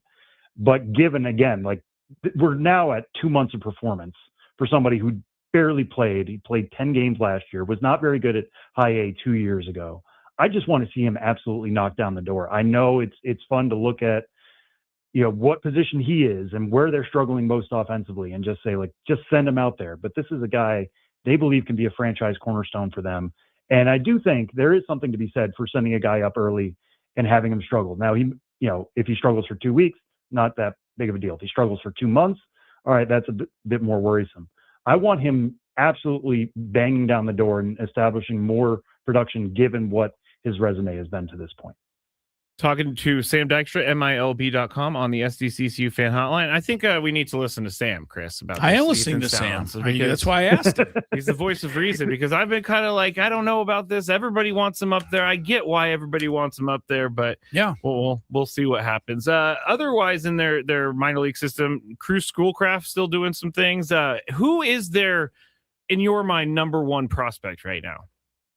I mean, it's certainly Salas. Without a doubt. Yeah, that was a bad question. Other than Ethan Salas, who is your number? Who's their number two? Yeah. No, I think that's one that I'm banging around myself when I knew I was going to be talking to you guys. I was trying to think, like, if I were to reorder the list right now, because I think Cruz Schoolcraft, we still have in the top 100. I think he's certainly slipping out of that. The control has not been what anybody expected coming out of the gate. He's only 19 years old, and actually he had a start the other day in which faced 18 batters, struck out 9 of them. So you can see the promising pieces there, and the velocity is there. The changeup's really good. I know he's been working on the slider a lot, trying to find something consistent with a breaking ball and using single A Lake Elsinore as a development stop, which is what you want. You want these guys figuring stuff out now so they're more finished products by the time they get to the upper levels. So I'm not overly worried about him. I wouldn't kick him down to like 7 or 8 yet. But you look at Cash Mayfield, who is performing just as well as he did last year. Velocity's still not quite there with the fastball, but the actual ride, I was talking to a source about this, is about an inch and a half better this year. So he's getting more ride on the fastball. He's always had a really, really special changeup, getting a ton of whiff on that. The slider's playing pretty well. I think I would give him the leg up on Schoolcraft and Mendez. Miguel Mendez, like, I think he's somebody who certainly could pitch for the Padres at some point this season. In what role, TBD, because he's on the 40-man, but fastball sitting 96, 99 again. Like, it's certainly there. He's getting a ton of whiff on the slider and the changeup. I just think Mayfield has that right package of he can work you top of the zone, he can work you bottom of the zone. He's got the changeup, so he can be a little bit more split resistant. It was a close call between Mendez and Mayfield on the preseason list. I think Mayfield's jumped above him just because handedness, youth, and the trajectory that he's currently on. Sam Dykstra makes me feel smart after I interview him, and all these guys. Like, ask me anything now, and I know what I'm talking about. Yeah, Cruz Schoolcraft, he's got control problems. He's had some problems, yeah. Sam, before I let you go, and this is a little bit of a curve that you may not have been expecting, but I'm going to trust you can hit it. There were some reports, and we're grasping now because the team is doing so badly. There's some people say that Mason Miller ought to be traded to the Yankees, and that there's some talk about this, and it would be like a 4 or 5 player package. And a part of that package the Yankees could offer would include a 21-year-old outfielder, George Lombard Jr., I believe. I'm looking at some of his numbers. He had a great Double-A and got promoted to Triple-A, where he's hitting 196. Jason Dominguez is another guy in this name. This is all speculation at this point, but are these the kind of names that should intrigue us if there was really something like this afoot? I mean, listen, I live in New York, so it almost sounds like you guys have gotten this from New York. Like, this is something the Yankees media that I'm surrounded by is like, oh, yeah, we're just going to get Mason Miller. Yeah, I know. First it's Fernando, then it became Mason Miller. Yeah, Mason Miller's the latest, so yeah. Yeah. I mean, yes, if they were to pull off a trade like that, George Lombard Jr., who is an infielder, is actually a really good defender at shortstop, but has had to move around to third base and second base because he's on the AAA roster with Anthony Volpe, and they're really trying to make shortstop happen for Anthony Volpe. But he's a gifted defender. The exit velocities have been there for him in the past. There's some intrigue there for sure. He's always somebody who has gotten promoted pretty aggressively and then struggles for a bit and takes a while to catch up to the level. Kind of like the Padres MO, to be honest. But like, could he be the long-term solution, to take the job away from Xander Bogaerts? Maybe. Is that worth trading the best reliever in the world? No. I mean, the Yankees have some interesting pieces. It would have to take them doing essentially what the Padres did last year, emptying out the cupboard to get Mason Miller. And I just wouldn't do that. Like, I know it's a rough stretch right now, but like, one of the wild card spots is certainly gettable. And if you have a 6-7 headed monster like their bullpen in October and November, that's going to give you a chance. I wouldn't blow that up for much less than a top 5 prospect. Yeah, well, like I said, you lose a couple more games, they'll be ready to ship anybody out of here. Sam, as always, great talking to you. Thanks for great insight on some of these young guys, and we'll hope that they can come home on their first homestand and flourish a little bit. And we'll catch up with you down the road. Appreciate all your intel. All right. Thanks so much for having me, guys. He is the guy right there. And you can read his stuff on MILB.com. If you are one of those prospect people, Sam Dykstra's got to be like on a bookmark. So, he's got the stuff. And I do visit his page quite often. Right. He just proved it. You ask him about George Lombard, he's giving you the whole story. I didn't know he lived in New York, though. It's good to know. Yep, that is. I referenced that trade. It was Chris Rose, who's an MLB podcaster, ex-MLB network guy. Yeah. And he's just throwing, I don't know where he comes up with this, but he's I'm not as mad about this because Chris Rose isn't a guy who usually just throws things out. Yes, he is. No, well, maybe he had Fernando being traded a couple of weeks ago. No, that was Harold Reynolds. Oh, that was Harold. Well, anyway, Chris Rose is reporting that there's some talk right now. You can believe as much as this as you want, but Mason Miller would go to the Yankees. And Lombard, Jason Dominguez would be 2 of the prospects coming back. And then a couple of active relievers right now. And then Camilo Duvall. Yeah. Oh, gosh, no. Yeah, and Will Warren. And then one other guy. Well, Camilo Duvall cannot find the plate for weeks at a time. There's a 5th name in there, but it wasn't anybody. Aaron Judge? Yeah, that's yes, a Do the deal right now. A broken down Aaron Judge, yes, is the fifth guy. Trent Grisham might be headed back our way. You know what? I don't think people would be too mad about that. Chris Rose, give me a break. I love these just outlandish trades people throw out. Clickbait. You know what, Chris? Yeah. Well, maybe we should do a countdown one day. Our top 5 crazy trades that we want to see outlandish trades. Yeah, we could just make up anything we want, like the rest of these guys. Let's do that tomorrow. I'm hearing some things about, Xander. Yeah, I gotta tell you. Oh, yeah.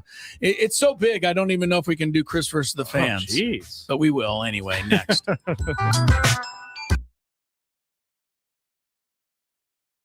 Tony, you care to, Tony, I don't know where Tony went. Because Tony, I see the corner of his room. Oh, well, hopefully he'll be back shortly. Harbaugh. I'm not sure where he went. I might text him to see if he's okay here in a second. Hope he didn't. Yeah. Did you think he fell in the shower? Well, I hope he didn't meet with foul play. You think he met with foul play in our commercial break? I don't know. I mean, he is in New York City. So. He's in New York City. It could be, you never know. All right, we'll just go forward. We're just going to go forward without Tony. I'm sure he'll rejoin us when he gets a moment. Everybody stare at that box in the top right corner because it's just the corner of his room. I'm going to look now. I'm kind of intrigued. Oh, someone says maybe he's in the bathroom. I don't know. He's been known to go there, as have all of us, frankly, but him more than most. Over under, Tony just forgot that he was doing the show. That's not nice. So maybe that's what they're thinking. You know what just hit me, Chris? No. What if Tony went out to get like ice or something and he forgot his room key? That is something that he is more than capable of doing. Because he would never be gone this late. This long with knowing that he was on the show. No kidding, man. We took a commercial break like 5 minutes ago and he has not returned. I'm going to text him. Like, are you out in the hall trying to get into your room right now? Everything okay? Oh no. Question mark. Scaring me. No. Did you hear back from Tony yet? No, I'm thinking something. I'm thinking he locked himself out. He doesn't have his phone because it's in the room, so he's down at the front desk or something. I don't know. I'm sure there's a story in here somewhere. There's definitely got to be a story. Story. Anyway.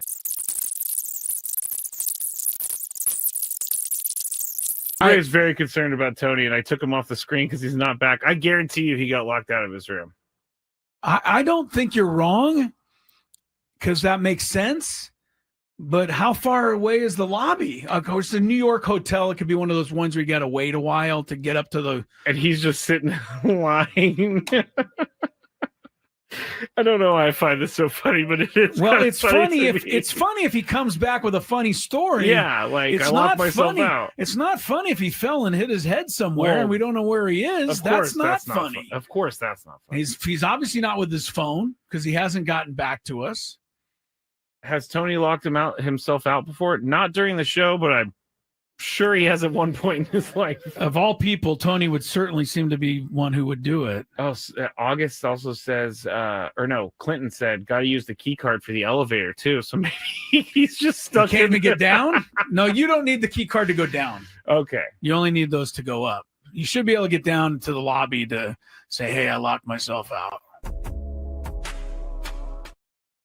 In New York City, but if we do, can you go to the Padre Hotel and knock on Tony's door? We don't know where he is still. No, still hasn't come back. And I turned on It's been 20 minutes now. I know. Now I'm starting to get a little worried. Yeah, where'd he go? What happened? I don't know. I would call the front desk of the hotel, but I have no idea where they're staying. I don't know where they're staying either. And when you sent him a text and said, is everything all right? We have not heard back from him. He is still not back in his room. I bet you he is standing in line in the lobby as we speak. I'm trying to get his key back. Someone said text Jesse or Dave. And it's really not a bad idea. Maybe at the next break, though. Yes. If we get to the next break, we got to text those guys so that they can go make sure he's okay. Because I don't know where he is. It's crazy. Dave Marcus is probably the one to text. We'll text Dave. Because he's, Jesse could be doing anything, but Dave's always there ready to go. You're trying to say Dave has a ho-hum life and he'd just be sitting around waiting for a text, whereas Jesse might be busy. Is that what you're... I mean, Dave's been doing this job for like 30 years. I don't think the what is the word I'm looking for? Never mind. All right. Well, there's certainly an explanation, but we don't have it yet. Text Scan. I don't know Scan well enough to text him. We're going to text Dave if this gets to the top of the hour and we still don't have a Tony Gwynn Jr. sighting. All right, do we just go to traffic like it's normal behavior time? I mean, it just seems weird. We got to move on with the show. Show must go on? Yeah. I don't know. All right, we're going to do the good, the bad, and the really, really weird and ugly next here after traffic. All right, it's with less enthusiasm than usual that we embark on the good, the bad, and the ugly for week 2, Skrabe. I'm going to try not to worry too much. I'm going to try not to worry also. I'm not necessarily the worrying type. I'm not either. But, I'm intrigued now at this point. Like it's with this long pass to Devontae Smith. He's back! Helped put him... Indeed, heading into the 4 o'clock hour. This is a full 4-hour show today, and then Skraby's going to kick me out. That is not true. Oh, you're not doing the... No, I made a mistake, and I told everyone, and I feel really bad about it. I messed up my schedule. I told everyone on Monday we're going to have 2. There is no Skraby show tonight because I am dumb. So no Skraby show. I apologize. Tonight. All right. So we'll both leave at 6 o'clock then, and you'll have to make do without the extra hour of excitement. Does anybody really want to hear me talk an hour about how this team's great? You've already been talking for 2 hours about it. So, what the hell? So have I. Phillies, if you're just tuned in, completed the 6-game sweep of the Padres. 6-4 was the final today. It was especially bad outing, I thought, by Adrian Morejon, who walked the leadoff hitter. And by the time he was out of there, 3 clinching runs had been scored by the Phillies in the bottom of the 7th. That came right after Manny's 2-run lightning bolt home run had brought the Padres back into the game. Jackson Merrill hit a 2-run homer in the 9th, but it was too late to save the Padres from their 5th straight loss and 11th. In the last 14 games, once again, the offense was all but non-existent with 4 hits today. Padres have now gone exactly 1 month tomorrow without getting more than 10 hits in any game. So there's no other way to keep saying the same thing, right? The offense is struggling big time. So far, Jace Bowen, Samad Taylor have not been the answer. It's a little early. I know some people have been critical here and there. Bowen's already struck out 5 times in 8 at-bats, including for the final out today, making it all 3 games that the young guys from the minors struck out to ironic. End the ball game. It's very ironic. I just just turning the knife and, just making it gouging even deeper. No, let me ask you this, because on Monday night, Skraby show, I said, love it, love me or hate me, I don't think they're going to win a game in Philly. Did you actually think they were going to win a game in Philly with the pitchers that they were facing? Well, I don't really look at it that way. To me, when Sanchez went out of the game yesterday, it was 1-1, right? Yeah. When Wheeler went out of the game today, it was 3-2. Yeah. So, they certainly had a chance to. The starting pitchers were a bit daunting. They, had a chance to win all 3 games. So I didn't look at it that way. The way they're playing, though, did not allow them to win any of the 3 games. Yeah. And, on and on it goes. They committed a couple of errors today. They threw the ball around. They had a balk in there that almost contributed to some run scoring. And again, you had 1 at bat with a runner in scoring position the whole game. 1. So I guess they weren't bad with runners in scoring position.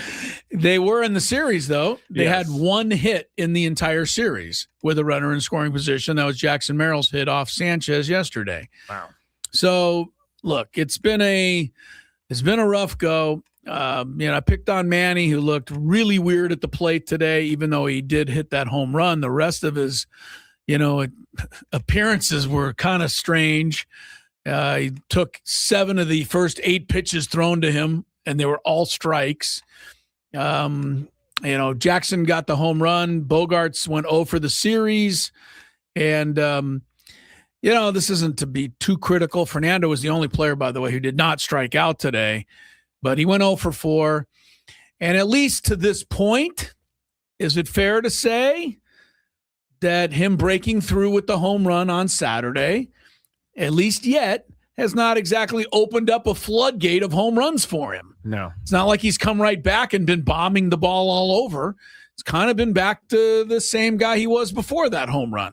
He's hitting over 270? He's hitting 270, yes. He's having a hot streak, but the home run still, the one is still sitting alone on the mantle. It is. All right, we're going to go to some Chris versus the fans here. Chance to get away from the anguish of Padre baseball and have some fun playing a little trivia and give you a chance to win a really cool staycation that we will tell you about right now. If you had one shot, one opportunity to take down the human almanac himself, howdy do. Now is your time. Listen to me, this guy is dangerous. Now is your opportunity to win a prize. Well, I hope you know what you're in for. Chris versus the fans starts now on 97.3 The Fan. All right, here's what you're playing for. You will be qualified for a chance at the grand prize, a 2-night stay at Town & Country Resort and a $250 food and beverage credit. Work on your resting vacation face this summer at Town & Country Resort. 3 pools and a 4-story water slide named Twister make Town & Country a family favorite. Rates start at $199 per night. Exclusively for fan listeners, visit towncountry.com/thefan to book now. towncountry.com/thefan now. And you'll have to, the rules, you have to make it through 3 questions. Each question will get more difficult. If you get the question right, you move on. If you get the question wrong and Chris gets it right, you're eliminated. But if Chris gets it wrong, then you move on to the next question or you win. If you're a first-time player, let us know before you get into it and you'll get that question for free today. We still have one line open for anyone who's never played. Yes, you people who say, I can never get through. Yes. It's right now. Go. Well, either go now or forever hold. I have one quick note before we get to this because I wanted to say it for a couple days now. Tampa Bay Lightning used to have a coach named John Tortorella. He won the Stanley Cup in 2004. Tortellini. It's Tortorella. All right. Yeah. Sorry, Homer. He had 2004. Thank you for recognizing. You're right. 2004, he coached Tampa Bay to the Stanley Cup. 2 nights ago, he coached Las Vegas to their Game 1 victory in the finals. This is 2026. 22 years later, this guy, he had gone over 8,000 days between Stanley Cup wins. That's crazy. But here's what's crazier to me. Because we're kind of kicking around, should the Padres make a change somewhere? Do they need a different voice? Can anything, whatever. Do you know, because we don't follow hockey this crazy, do you know that John Tortorella took over the Vegas Golden Knights this year with 8 games left in the regular season? I did not know that. I didn't either. They fired their coach with 8 games to go in the regular season. The heck? And here's this guy who hasn't been to the Stanley Cup Finals for 22 years, comes in. They go 7-1 down the stretch, or 7-0-1 to make the playoffs. And now he's got them with the lead in the Stanley Cup Finals. It's not always crazy to pull the trigger on something, because you would have thought Las Vegas or Vegas, like, what are they doing? 8 games left. What's going to change? Something's changed. I guess so. Right? I guess so. I mean, you can't argue with it. You can't argue with it. No. I think a lot of this is just the circumstance worked out. It's just a coincidence. Maybe, yeah. But, and the guy that Vegas fired, his name is Bruce Cassidy. He won the Stanley Cup with them in 2023. Yet with 8 games to go this season, they fired him. Man, what have you done for me lately? And and Tortorella is in there, and he's in the finals, and he's got the lead. All right, that's good. That's good. Crazy. That is crazy. All right, let's go to some contestants. Yes, we'll get to our this one. I didn't get a chance to screen, but it says Austin. Austin, are you there? Austin, I am here. All right, Austin, are you ready to play? Let's do it. All right, here we go. Question number 1. I think it's cool to have a first name that's also a state capital. Oh, yeah? I should name my first kid Sacramento for you, Chris. You could. Austin didn't seem to react to that comment at all. No, he's locked in right now. Is he locked in? He's focused. Okay. Austin, the Padres went 0-6 against what team in the NL East? Philly. Phillies is correct.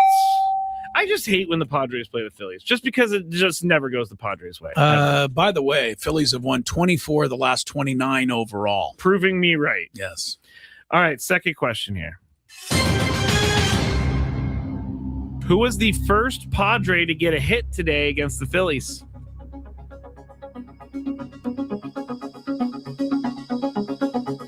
Jackson Merrill.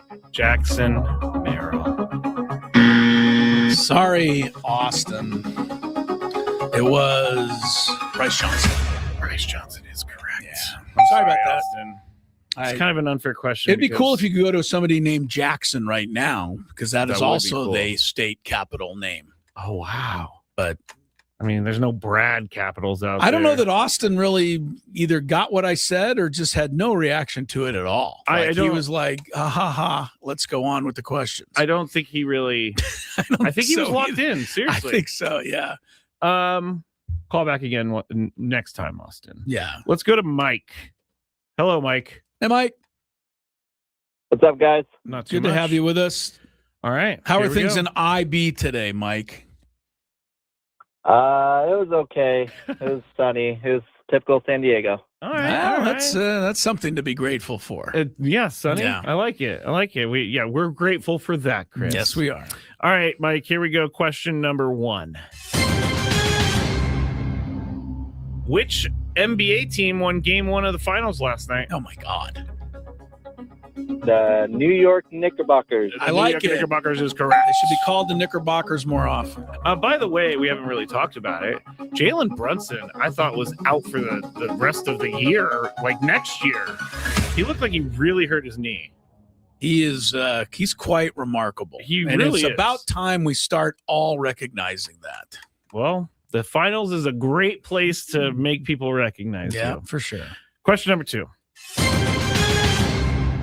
Chris Sale has played for the Braves and 2 other teams. Name both. Let's go with the White Sox and the Red Sox. Yeah, very good. Mike's on it. Yeah, he's paying attention. Very good, Mike. Good to hear it. Good to have that on the board. Here we go. Question number 3. And I believe he's destroyed a clubhouse in all 3 locations. Yes, he has. He's a bit of a crazy guy. Mike, hold on one second. He didn't destroy a clubhouse, but he did rip or cut a jersey in half with scissors because he didn't want to wear it. Chris Sales, he's out there. Do you remember that story? It was a throwback vaguely. Uniform. He was pitching that night, did not want to wear it, took scissors to it, so the equipment guys went and got him another jersey. I'm not defending his actions, but I would, as a pitcher, if I felt restrained in any way, would probably ask for another jersey I think it was the look. Well, that I don't know. I don't think it was the size. To me, you got to be comfortable up there. Yeah, Cole also says he demolished the TV in the tunnel, which I definitely knew. We know that. All right, Mike. Here we go. Mike goes for the 3. title right here. Jason Adam, normally trusted Jason Adam, not last night. But what team drafted him in 2010? That's tough. Ooh. Gonna be a shot in the dark here. I'll go with the Tampa Bay Rays. The Rays. I think that's a good guess. Stay there. And the only reason I know this, I'm sorry, Mike, because Mike's a good contestant. We've had him on the show a bunch, and I always look up his bio. All right, that's I think it was the Royals because he's from that area too. That's fair. The I really didn't think you were going to know that. Sorry, Mike. Sorry, you're a good contestant though, Mike. Play again. You'll get on the board with a win sooner rather than later.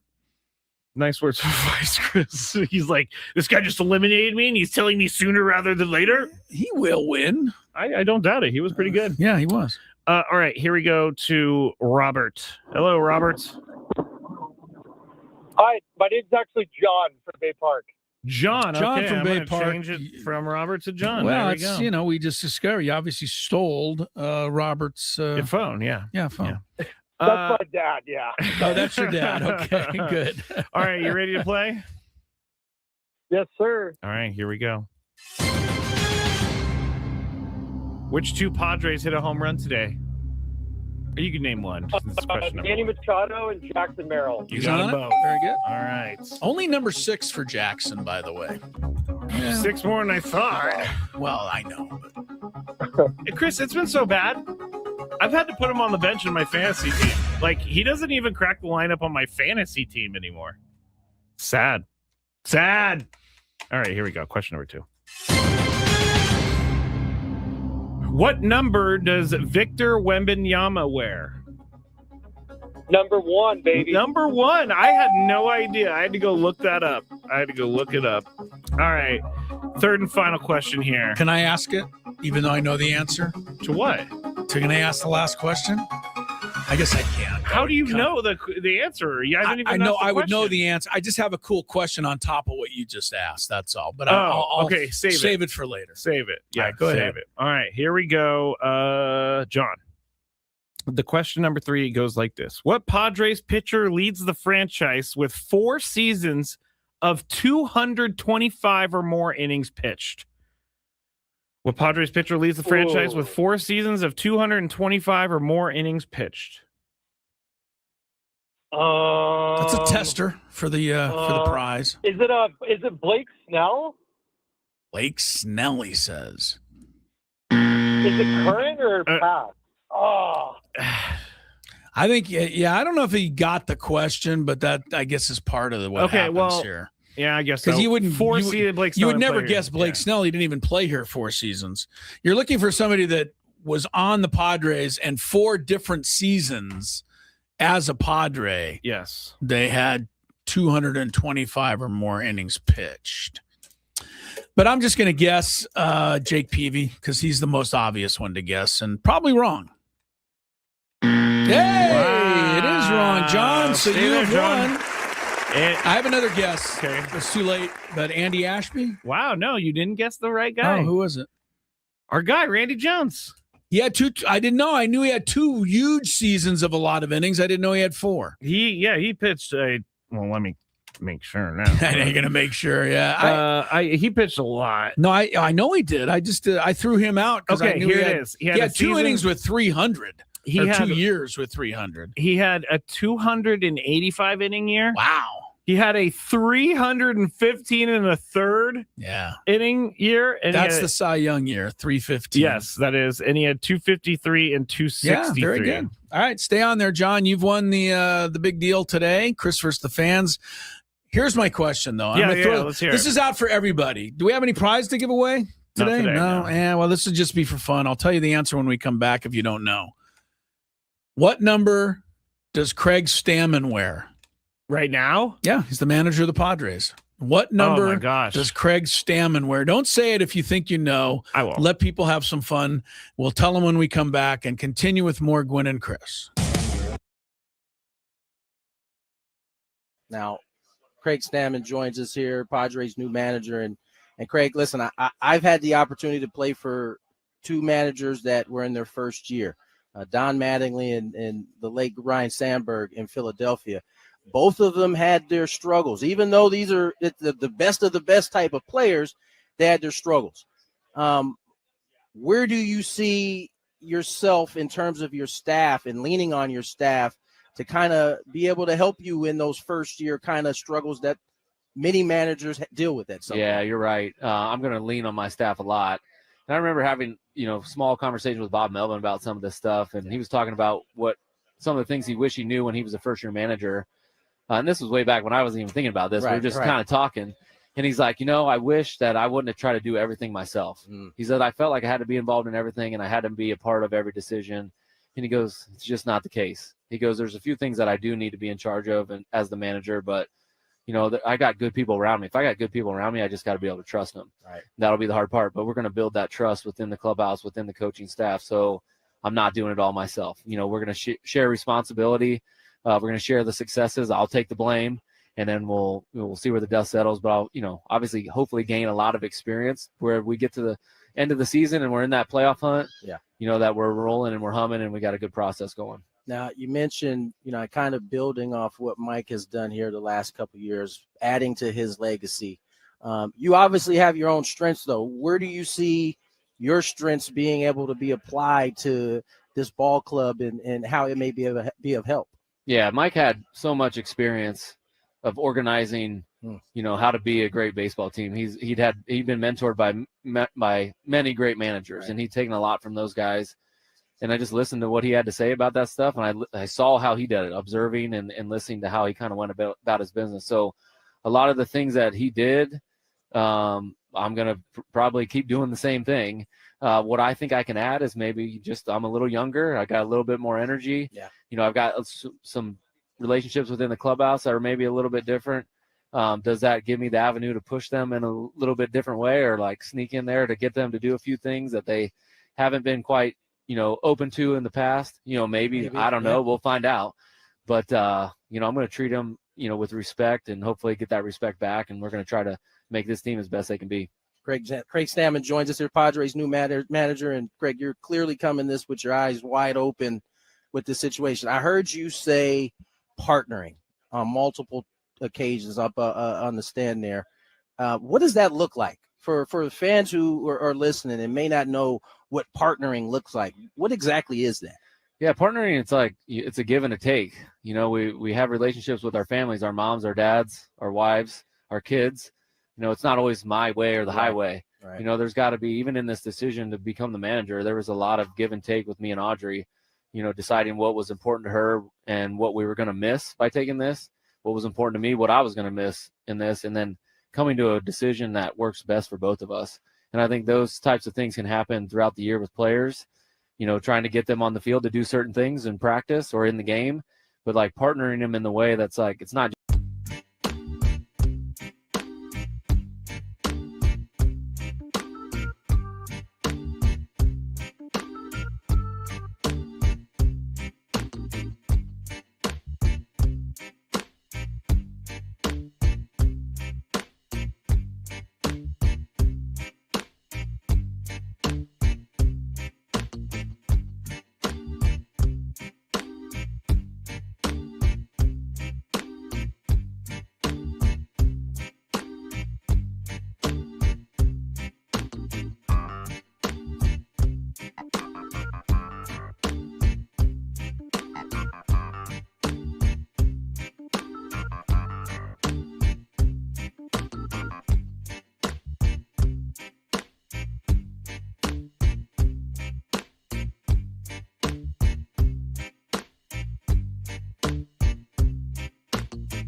Hi, we welcome you back. 4:23 is the time. Good on John. He won the Chris vs. the Fans today. I threw another question out just for fun. If you're on the chat, you probably saw people's response. What number does Craig Stammen, the manager of the Padres, currently wear? The only reason I thought is I was at the game, last week, and they introduced the lineup, and the PA announcer goes, and here's the manager of the Padres wearing number. It's Craig Stammen. I'm like, how do we even know what number he is? I've never seen him in a uniform, right? You see him in a jacket or you see the pants, but you only see like a pullover. A sweatshirt or pullover, right? You don't see what number. Well, today he came out, or yesterday maybe, to argue. I think it was yesterday. And he had an undershirt on that had his number on his sleeve. And I said, okay, there it is. All right. Craig Stammen wears the same number with the Padres that was originally worn in 1969 by Larry Stahl. You were there. Yes, I was. Other people to wear this number include Dave Freisleben, Sixto Lezcano, Carmelo Martinez, on up the line, Don Slott, Desi Relevant. Anyway, who cares? Scott Hairston. He's number 14. I thought that would be interesting to take a trip through the memory lane there, and it really wasn't. Guys wearing number 14, but Craig Stammen wearing number 14. Here is a good question, I think, that under this same category, and I'm gonna throw this out because people look for stuff like this, or maybe I'm the only one. But do you think this would be a cool bar bet, Skraby? To try to name the only other player in Padre history besides Tony's dad to wear number 19. Oh gosh, it's not Tony. I know that. Tony Jr. No, Tony Jr. did not wear 19 here. He wore 18 here. He refused to wear 19. Yes. I think that's a good question, but I think it's gettable. Probably not by you. Okay. I don't think you weren't here. I mean, it would have to be before Tony played, of course. Cole said Tyler Wade. Tyler Wade was actually the last one to wear 14. Okay. He's not the one to wear 19. The only other player ever to wear 19 was outfielder Gene Richards. Oh. And he did I've heard the name. 1978. But Tony obviously took over the number in 1982, and that's all she wrote. Yeah. History is what it is. Padres lost 6-4 to the Phillies today. Manny Machado says they're playing. The team needs to dog start bleep. getting some bleeping hits. He did finish by saying, "I don't think it can get worse. I mean, there's only one way up, or only one way up." But I don't know. I thought today they were going to get no hit. The way it was going, Wheeler was, gunning them in there. They got to the 6th inning. Finally, Bryce Johnson blooped a single, and that broke up that. But man, they're not exactly facing Tom Seaver or Roger. I'm looking for other Mets in their prime. Nolan Ryan. Well, Nolan Ryan started his career with the Mets. I did not know in that. 1968. He pitched on the same team as Tom Seaver. What about Noah Syndergaard? Noah Syndergaard. He was pretty good there for a year or two. He had a year. Anyway, they're not facing those guys. But it doesn't matter who they're facing right now. No, it doesn't. Mets are coming to town tomorrow. Are you planning to go this weekend, Skraby? And if so, you and Frank going to maybe sit out in right field and welcome back to town Juan Soto with a big sign of respect and love? No, I'm not planning to do that. I'm not planning on showing a sign of respect and love. Juan's going to be back. I will never forget. Shouldn't we thank him for all the great years he gave us here? Wonderful times. I will never forget when he ran his chair into me twice because I apparently was standing too close to him. I wasn't pleased with you on that. He literally went like this, Chris. And I'm doing this for people in their car. He just went and took his chair and went right into me. Like, move out of my way. I was in his space, but it could have been It really doesn't matter. Yeah, It really, it's just not the nicest thing to do. Cole says, it could definitely get worse for around. It sure can. You could get one hit tomorrow by Christian Scott, who I don't even know who that is, but he's starting for the Mets tomorrow. Scares me even more than a Zach Wheeler, Chris. You'll get Nolan McLean. Is it Nolan? Yeah. Yeah, the guy who started the gold medal game in the World Baseball Classic. Yep. And then on Sunday, it'll be former Padre Sean Manaea. Can we please light that guy up?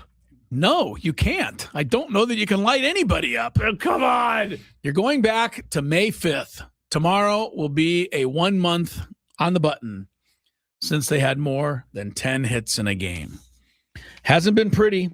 All right, we're going to take a break. When we come back, Skraby's got the Big Five, which I don't know where you're going today. There wasn't a lot of great stories I didn't see today. No, in general. We'll talk about Christian Watson got paid. We'll talk about the Spurs are doing something that I think is ridiculous. What do you think about the fan that ran out onto the court last night and took a selfie with Victor Wembanyama during the NBA Finals? I was going to bring that up in the 5 o'clock, but that was also ridiculous. That was ridiculous. Crazy. And the kid was on Instagram Live. I said for a second, like, it was kind of cool, but at the same time, it's not cool at all. Was it cool that NBC, was it on NBC or ABC? ABC. Okay. Was it cool that ABC slowed it down and took a replay slow-mo shot of the kid pulling his phone out for the selfie? Yeah, like, was that necessary? No, definitely not necessary, because now you're telling kids that you will get on TV if you do this. Yeah, probably wasn't the best move. I would say Victor Wembanyama was loving it. He thought it was hilarious. But he didn't seem to also, mind. He's 7'4". You're not going to get him in the shot anyway. You're going to have to come from a different angle. Speaking of the NBA Finals, Game 3 will be attended in New York by one Donald J. Trump. Oh, wow. We'll take a break. Come back with the Big Five next.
Not going to give it to you because I don't have it. 6-4 Phillies with the win today. Padres go 0-6 against Philadelphia this year. Got swept twice. And the Phillies, who opened the season 9-19 and fired their manager, now have a better record than the Padres. That's how things have changed. Well, if you put 2 and 2 together, what should the Padres do? What should they do? Yeah. I'll be honest with you. No, what they should do is come home and just hope that they can get things turned around. There's not a whole lot you can crazily do. But if it goes much longer, you're going to have to get another voice there in terms of hitting. Because you can't fire the whole team. No, you can't fire mainly a lot of the team. I'm sorry to say. I mean, you've already made a couple moves to the minors. You hope Camposano might get back here and, give us something at the catcher position. But, the realistic answer to it is Manny Machado and Fernando and Jackson Merrill need to become those guys again. That's the real answer. Yes. We've been having, going with a bunch of other stuff all day, but that's the real answer. All right, let's get to got game 2 of the Stanley Cup Finals tonight coming up. Vegas at Carolina. Got the Knicks up on the Spurs. That series continues tomorrow. And we got a big 5.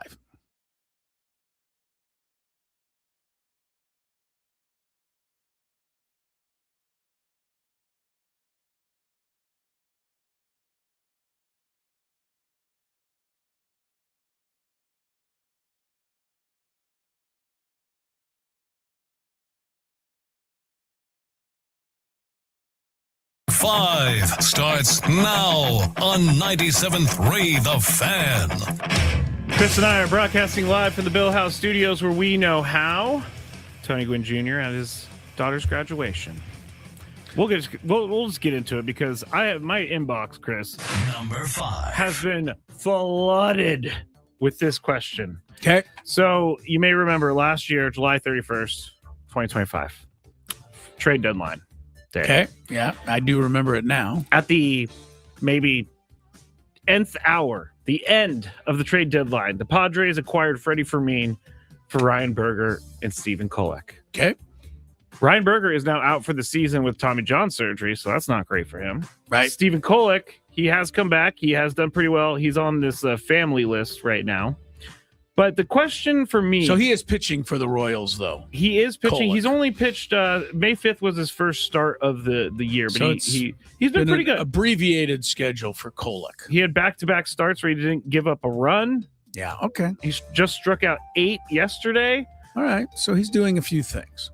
Here's the question. What is the question? Did that trade put this year's team in peril? That's the question. Well, first of all, I don't want to, because I've just been, unfortunately, giving nothing but Freddie Fermin's disastrous stats and accomplishments today. Yeah. So I do want to at least say this. The acquisition of Freddie Fermin, I believe, without question, helped them get to the postseason last year. I thought he was that good coming in here, hitting about 260, doing a great job behind the plate, giving them something at the catching position. They hadn't really had anything. Remember last year was all about Maldonado and goodness. How quickly Diaz. you forget. Yeah, Elias Diaz, who didn't do much either. So Fermin did I thought a great job last year. And so I don't want to totally forget about that. I really don't. That's not 100% fair to tell this only half the story. But the story as it is right now is unwatchable at that position. And 0 for 32 and throws going into center field, et cetera. So, I think you have to do what you think is right for the time. And I think that they did what was right for the time. What's unfortunately apparently proving out is that Freddie Fermin really is not an everyday catcher. He was a good backup to Perez and KC, and he was good for a short stint here. But he's in a slump beyond slumps right now. But no, I'm not going to second guess it because I thought we got something out of it already, even if we get nothing this year. Yeah, I'm kind of with you there. I guess it's a wash because Berger got Tommy John. I agree with you, Chris. I thought that this trade last year helped them in more ways than we know, but obviously the trade's not going to look good with Freddie Fermin doing what he's doing this year. No, I mean, if Kolek goes on and pitches 2 or 3 more years, Berger ever even comes back, KC's going to look like the winners of this deal. But I can't honestly imagine Freddie Fermin being this bad compared to what we saw last year. And last year, he was aces on behind the plate. He was. He has one of the best pop times in baseball. Skraby, he has throws that are going into right center field. Which just tells me that there's a lot going on in his head. We're not talking about the ball as, just kind of inching past the arm of Bogarts. It's sailing to where Fernando has to go back it up. Something's crazy with him. The Padres acquired a guy who hit 281 his rookie year, 271 the next year, 251. But he is a career middle 200 hitter. Yeah, he's a zero hitter not right even now. Close to that right now. He's a zero hitter. We would love for him to hit 200. Like I didn't think the catcher position at the plate could get worse. Hopefully Freddie Fermin just needs a little reset at the minor I don't know league that level. he's going to get a chance to get the reset. I think they're going to have to DFA him. I don't even think you can put him in the minors. I'm being mean, but I mean, just being honest. No, you're not being mean. You're being real. And that's reality of professional baseball. If you don't perform, you will be shipped out. Number 4. All right, to the NFL. Christian Watson. You know who he is, Chris? Wide receiver for the Packers who runs really fast, drops the ball from time to time. Pulls his hamstring every day.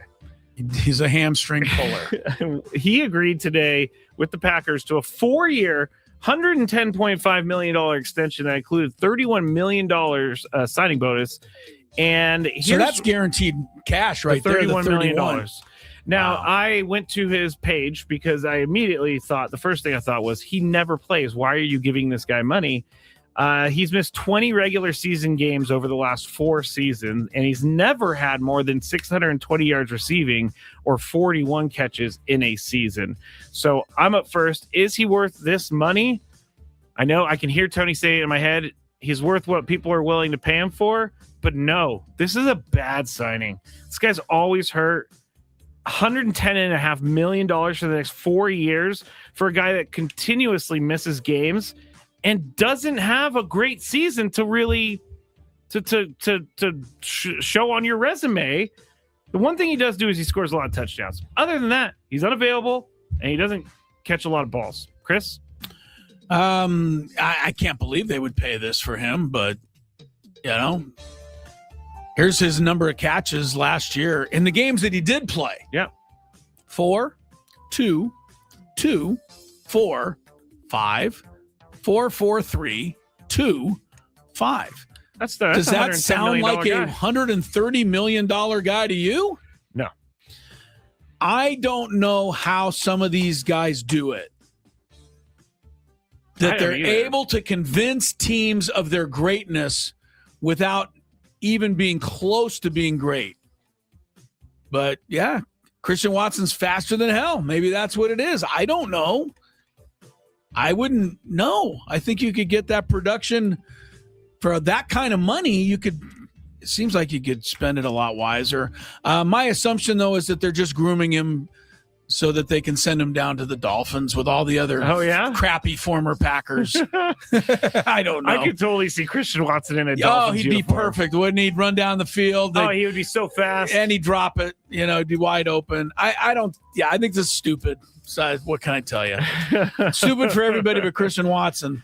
I need to find these guys. I don't have an agent, but if there's an agent out there that can get me more money than I'm actually worth. What has worth, he done to make them think he's deserving of that? I don't know. He had one 100-yard game last year. One. I don't get it, Chris. I don't get it. He's one hamstring pull away from being out for the year. There's receivers that get 100 yards almost every game that are all pro guys that are making less money than that. Tyreek Hill. Oh, well. Is he still on the Dolphins technically? I don't think so. Okay. All right, let's move on. How much money did JSN get guaranteed to stay with Seattle? Did he get over $30 million guaranteed? I think he did, but let me see. He was the NFL Player of the Year. I don't think he got what he's worth. Yeah, but I don't know that he got a lot more than $31 million guaranteed. Remember, the guaranteed money is all that matters in the NFL. Because I could sign a player to a $80 million 1 year deal, but then cut him after 2 weeks. They don't get all that money. JSN got way more. Okay, so he got 4 years. Christian Watson got 4 years, 110 with $31 million guaranteed. JSN got 4 years, $168 million. With a guarantee of over $120 million. Oh, I'm sorry. That was an extension. The latest contract, 6 years, $195 million with $120 million guaranteed. For JSN. 120 guaranteed. I'll be honest with you. How do you even go out there and motivate yourself to get better? See, he does seem like a guy that does seem like it, but man, just got $120 million guaranteed. I would cry. Honestly, Chris, I would cry signing that contract. I'm crying now knowing that he signed that contract. All right. Number one. Number two, this is why owners, we don't listen to you when you say you have no money. Because of course you have the money. They have money to throw at Christian have it every Watson. time. Yeah. It's kind of crazy. Number 3. Virginia Tech. They have the received. Hokies are in the news, huh? They have received a massive donation from an anonymous donator. Michael Vick, maybe? No, not with How this do you money. know? Not with this money. Oh, even more than Michael Vick would have? Norfolk State salary. Isn't that where he's coaching right now? I don't know, but Michael Vick must have made some money in the NFL. He did not make $75 million worth of money to donate. Okay. So they don't know who this person is, but it's a record donation. Oh, they don't even know who donated the money. They're just they know. Oh, they know. We They're not don't telling know. us. Okay. It was made anonymously by, oh my gosh, Chris, Braden might be a part of this. A 4th-generation Virginia Tech family. Why would Braden be a part of that? Because he's a 4th-generation San Diegan. I was stretching a little bit. Yes, stretching a little bit. You are. But it's I don't think he has from any this connection family, to this at all. And the fundraising portion, they're going to invest $229 million in athletics over the next 4 years. Basically, and they hire James Franklin, blah, blah, blah, blah, blah. Yeah. My question is, do you care about Virginia Tech at all? What do you mean? Like, do you see a Virginia Tech game on? You're like, I got to watch this Virginia Tech game. Absolutely not. But, I mean, when they had Michael Vick and they had a great team, I watched them. When they had Frank Beamer and they were in the hunt there for a few years. So, yeah, they could be relevant just as well as anybody else. I mean, I'll be honest with you right now. I don't have it, and I don't know anyone who does. But wouldn't it be great if you were an Aztec alum, the kind of fan like me or Tony or, somebody out there listening that honestly just had so much, we could just give them, a one-time donation of $75 million, make sure that Dutcher spends it properly and go after the national title again. Because this is the part of the world in which you could do that under the current guidelines. Or I could give all the money to Stacey Terry Hudson and tell her to get the best 5 women's players in the country and make a run at the title. That's how kind of off-base college basketball is, and college football too. But it's easier to do in basketball because you only need to get 3 or 4 players. But wouldn't that be cool if you could just, I think it would be kind of fun. So I don't blame these Virginia Tech people. I do. I think this is a big waste of money. Well, it's a big, huge waste of money. It's their money, so they can spend it however they want. Absolutely. And I can't take that away from them. I think it's cool that there is a group of people out there that are so passionate about Hokie sports that they donate $75 million. I mean, people at Texas, they have a $400 million payroll. I mean, somebody's giving them that money. May not be one person, but it's a lot of people. You think Matthew McConaughey's throwing a few mil into it? Probably. Why not? Probably. Why not? If you have it, you're a big sports fan, you want your team to succeed. This is how the way of the land right now. It is. And hopefully it's not going to stay this way forever. People like Nick Saban are in D.C. right now trying to get them to put some restrictions on this before it gets way more out of hand. Probably, Number 2. I didn't have anything good to say. Yeah, not to get Stacey Terry Hudson or Brian Dutcher too excited, but if the Padres would just start paying me like they're supposed to for being a shill, I might be able to give some more money to the Aztecs. You need to start shilling more. I'm not doing much shilling today, am I? No, you're not. No. They're actually going to take money out of your paycheck. They might take out of my paycheck today. All right. Number 2. I came across this article earlier today. By the way, Chris, football is right around the corner. It's June 4th today. There's things are going to start. Hall of Fame games in July. So yeah, things are going to start middle of July. We're going to be back to football season in no time. But the article was 8 quarterbacks who could be benched in the 2026 season. Okay. So I'm going to give you these 8. You tell me which is most likely to be benched at some point this year. Jacoby Brissett of the Cardinals.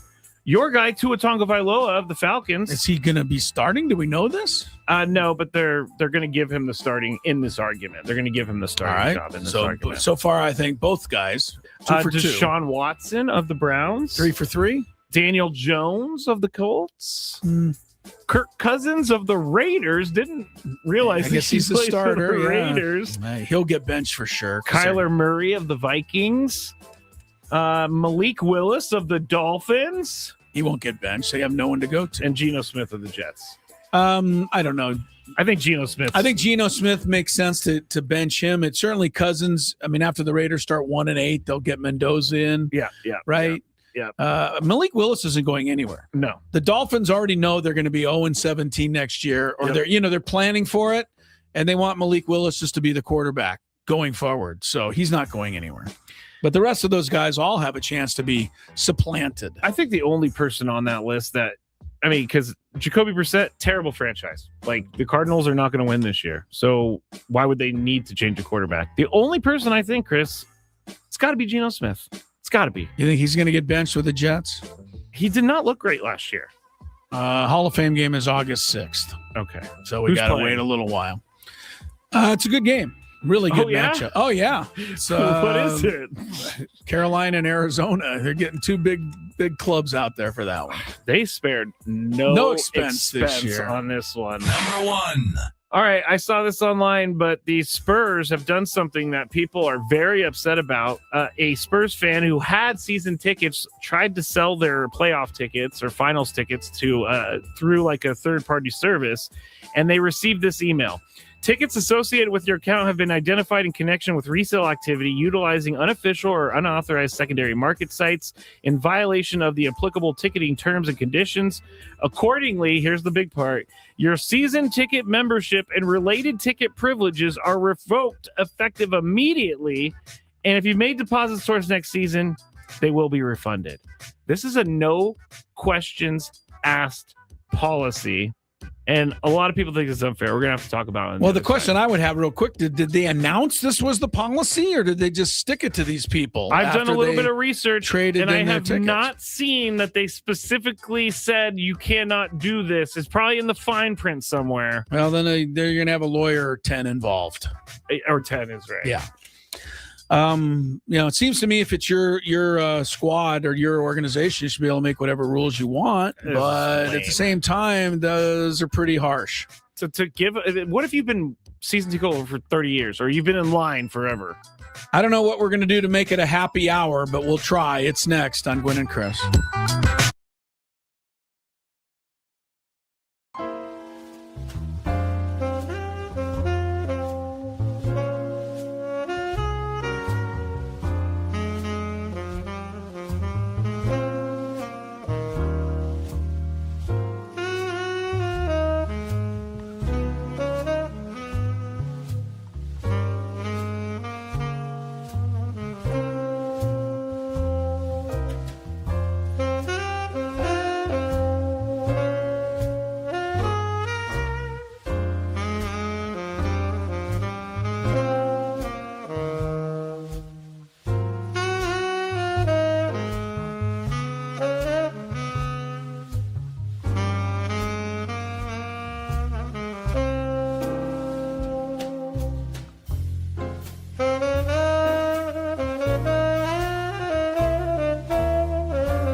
much to be happy about.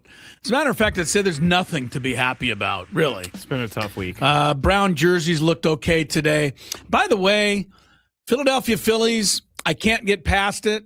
It's only, probably me and a few other people that are bothered by it.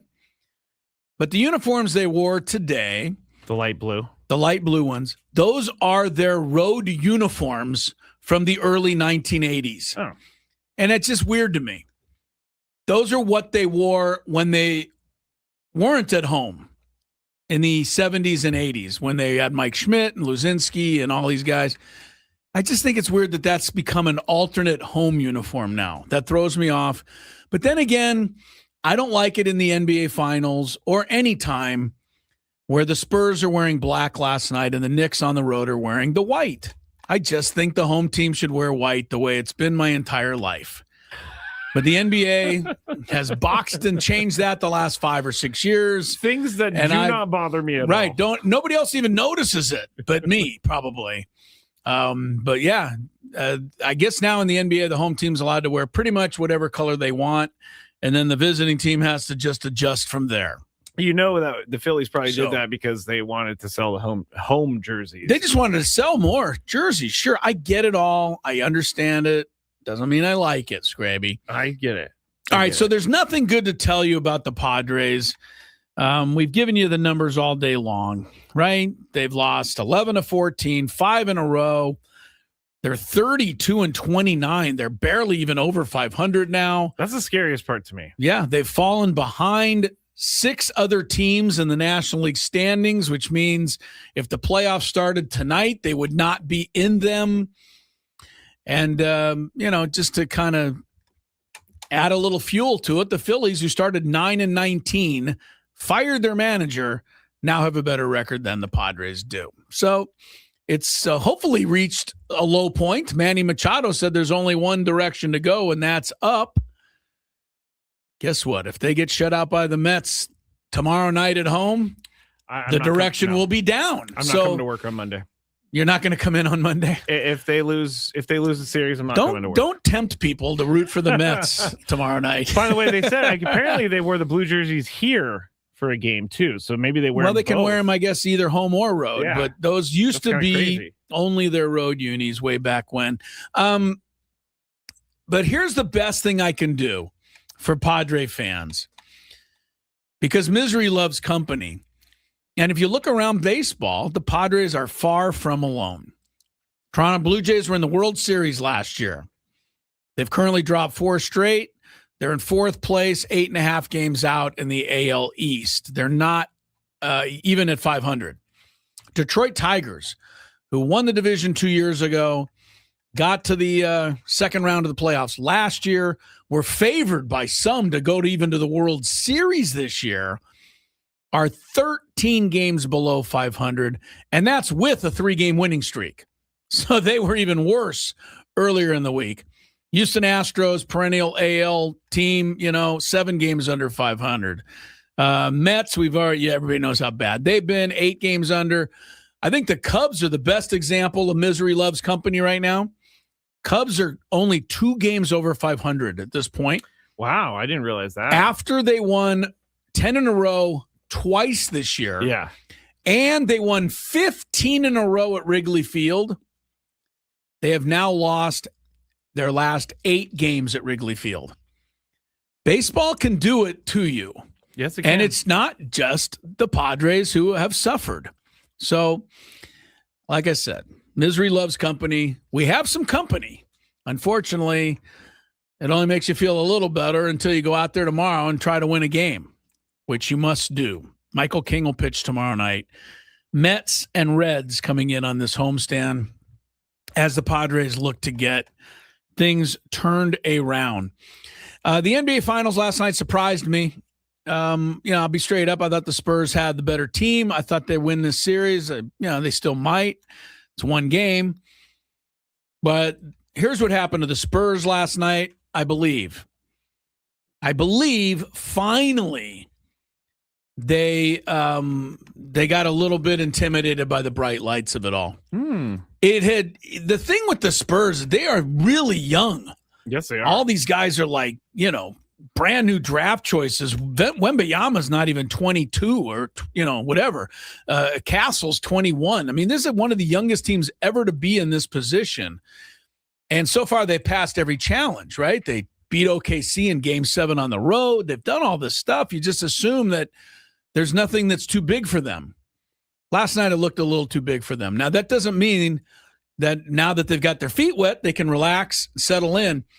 Spurs are better than a 26% three-point shooting team. They were 11 for 43 last night. That's really not very good at all. I didn't think any Spur player played particularly well except for Dylan Harper, number 2, the left-handed kid coming off the bench. He had a really strong game. Everyone else for the Spurs played less than what I believe they're capable of. So having said that, you would think the Spurs, can get back in this series. But what might be overlooked, and we're going to just have to wait and see, is how much the Knicks had to do with the Spurs' performance. Nobody's really looking at the Knicks the way maybe they should be, me included. The Knicks have won 12 games in a row by an average, get this, an average of 23 points per game. This is why I don't understand why no one gives the Knicks a chance. Yeah, and me included. You said last night you picking the Knicks, and I said, haha. The Knicks have won 12 in a row by 23-point average. It is the most impressive 12-game stretch statistically in NBA history. Playoffs, regular season, anytime. No team's ever won 12 games in a row by that kind of margin. I mean, this is very hard to do. Right. The Knicks are the only team that's ever done it. But for some reason, we expect that the West is best and the Spurs are out of the West and the Knicks are going to finally admit their match. See, I always say young teams need to lose before they win. And what you're saying is the Spurs are going down this path. They started it. But a couple of things can happen, and I don't know which will. The Bulls, the first of their 6 titles, they lost the very first game of the finals at home. And then they came back and swept 4 from the Lakers and went on to, their greatness. The Lakers of Kobe and Shaq lost their first finals game at home to Philadelphia. And then they came back. Anyway, it happens. We'll see if the Spurs, and that's why I see game 2 is going to be really important, not just who wins, but to see whether the Spurs are kind of over their stage fright a little and they look more like themselves. Yeah. Or whether the Knicks can just continue to have that effect on them. And one other thing about the Knicks, I'm not really rooting for the Knicks. I've never been a Knicks fan. But if you don't, or I don't, or whoever watches sports doesn't, start appreciating this Jalen Brunson, you're not paying attention. He is unbelievable. And I know that last night he shot terrible for the game. He was 12 for 31. So he missed 19 shots. But I guarantee you hardly any of them were in the fourth quarter. When it came to the fourth quarter, they put the ball in his hands. They had 3 guys guarding him. He's smaller than any of them, and he's darting, and he's spinning, and he's stopping, and he's ducking under, and he's leaning back, and he's over here, and he's off the window. It's not like they didn't all over him, and he made him anyway. I don't know what else to say. Becky Hammond, who's a very well-respected, a coach now in the Aces, but coached the Spurs alongside Popovich. She was the one who said no team with a leader who's a guard like that can win an NBA title. Said straight up, you can't win with a little guy. Jalen Brunson may prove her and everybody else wrong. He is unbelievably good, and I tip my cap to him because he missed 19 shots last night.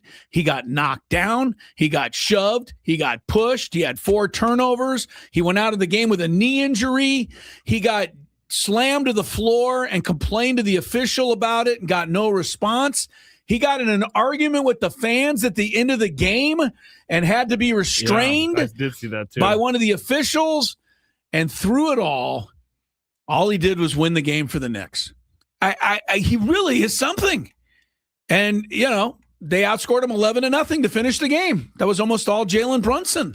Honestly, I didn't. So I watched most of the game, but I didn't get to see the end. And then I saw my phone tell me that the Knicks won. And I was like, what? No, you got it. Brunson is the guy at the end. And, I thought Karl Anthony Towns did a good job on Wembanyama. Wembanyama shot 6 of 21 and only scored 26 points because he had an SGA night. They kept parading him to the free throw line. He went 13 times to the line, but he didn't do much. The Spurs were not themselves, but the Knicks, I think, had something to do with it. And the Knicks are on a 12-game win streak. That confidence means something. It definitely does. So we'll see if the Spurs can take some of that, swagger away and even the series tomorrow. I think Jalen Brunson just has the look of a guy who's going to do some great things. He is great. I cannot say it any other way now. And his stat line is not impressive here. 2 for 9 from 3, 12 for 31, a couple of rebounds, 2 assists. But when it's the end of the game and it's tied up and he got the ball and there's 5 guys guarding him, somehow he scores. Yeah, there was one shot last night. I have no idea don't know how he does it. He was falling away. I know. And threw it up, and it bounced on the rim like 7 times, and it went in. He's got something with that ability to be elusive. And we'll see. Game 2 will be interesting. People always overreact to game 1. It's like, the Knicks won on the road. They're going to win.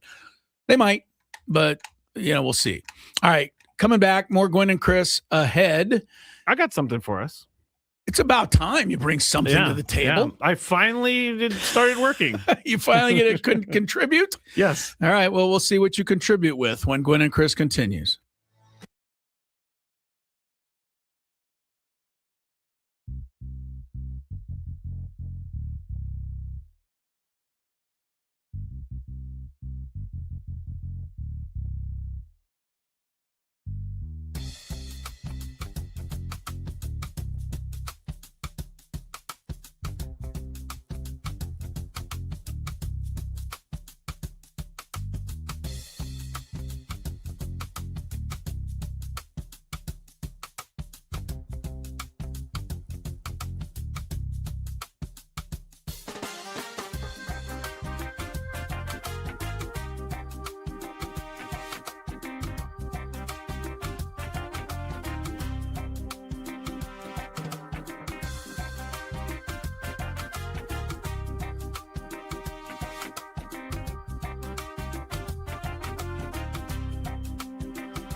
All right, 5:19 is the time. Chris, Skraby, together, Bill House Studios. We know how. Tony Gwynn Jr. has been, well, I hope he's been celebrating today.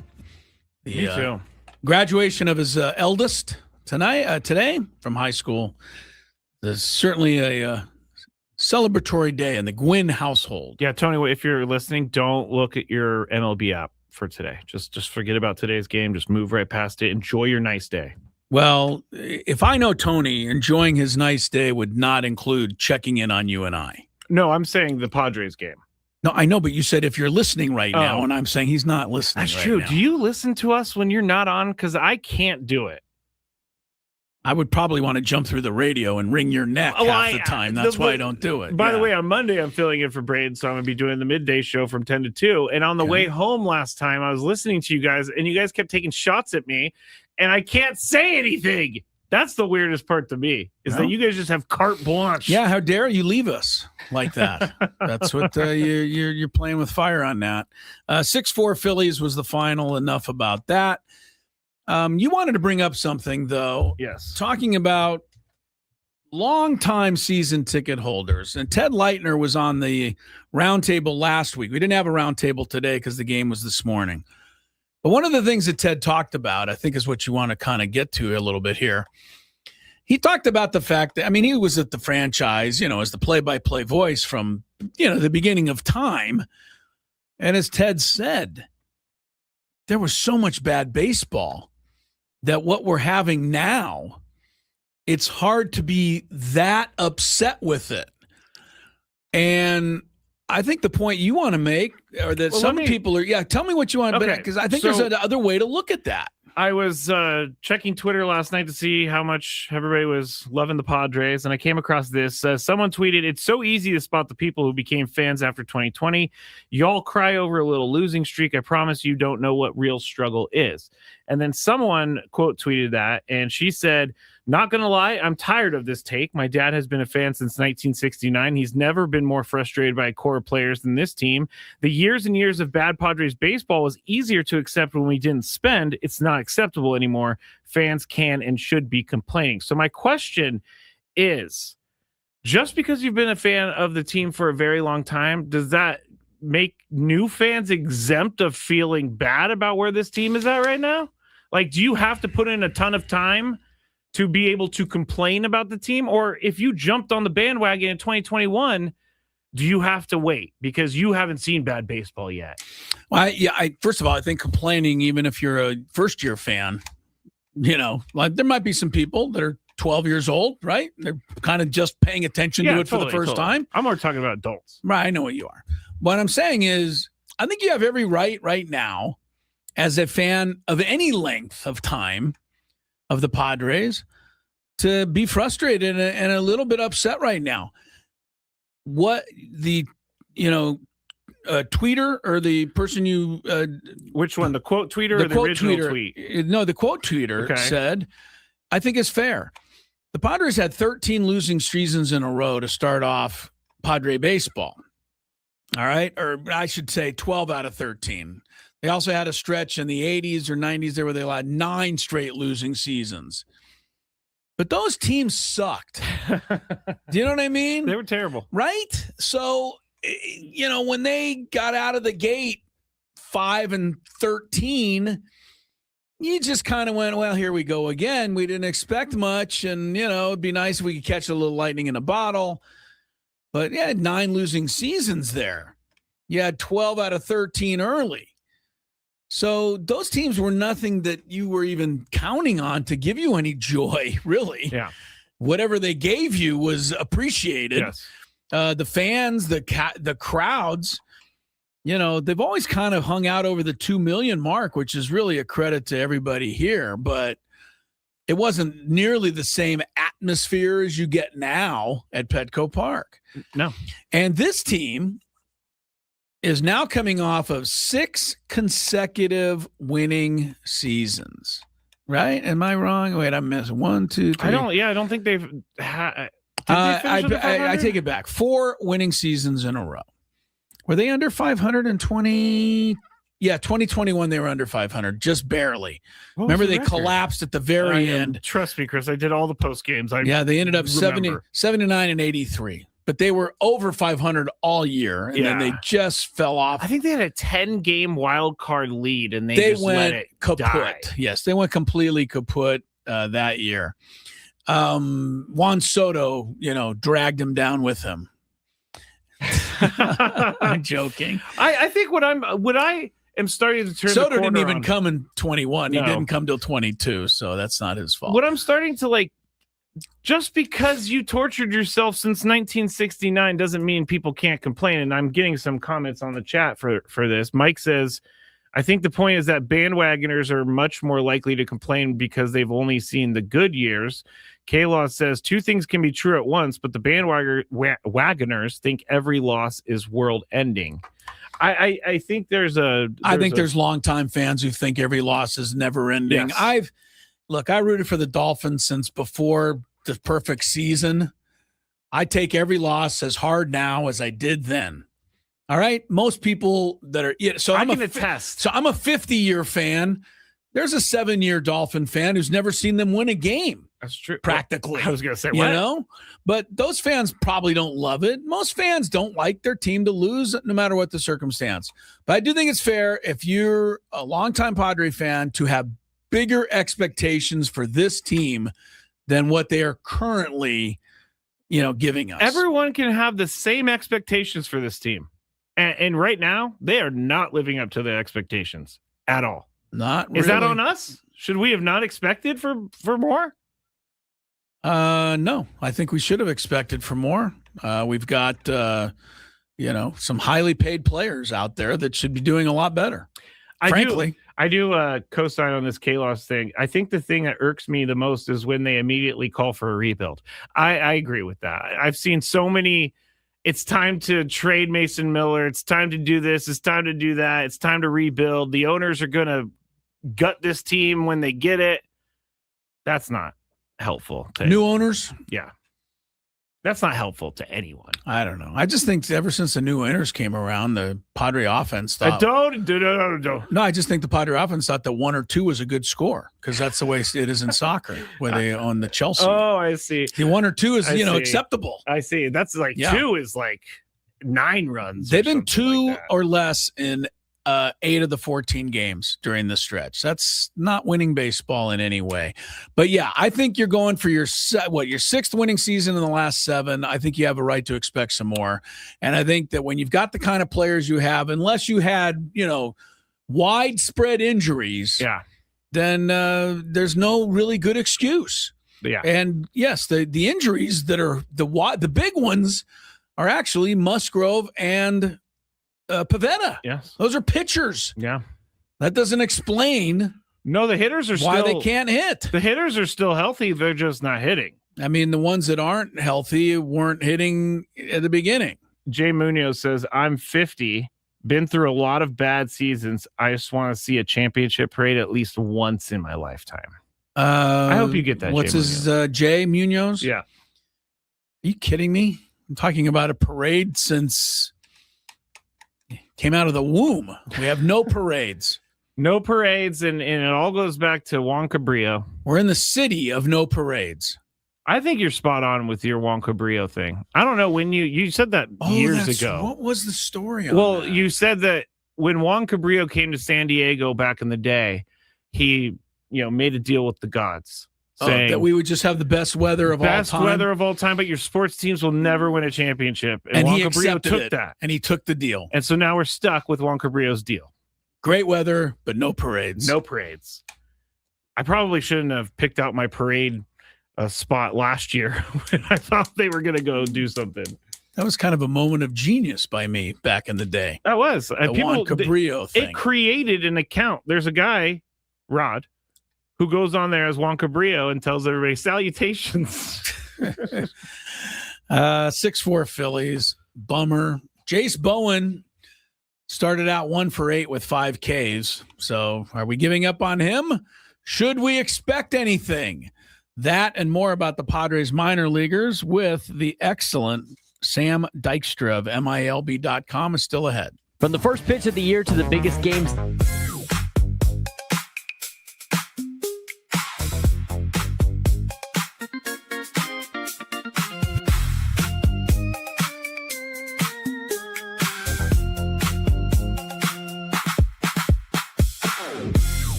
Stanley Cup Game 2.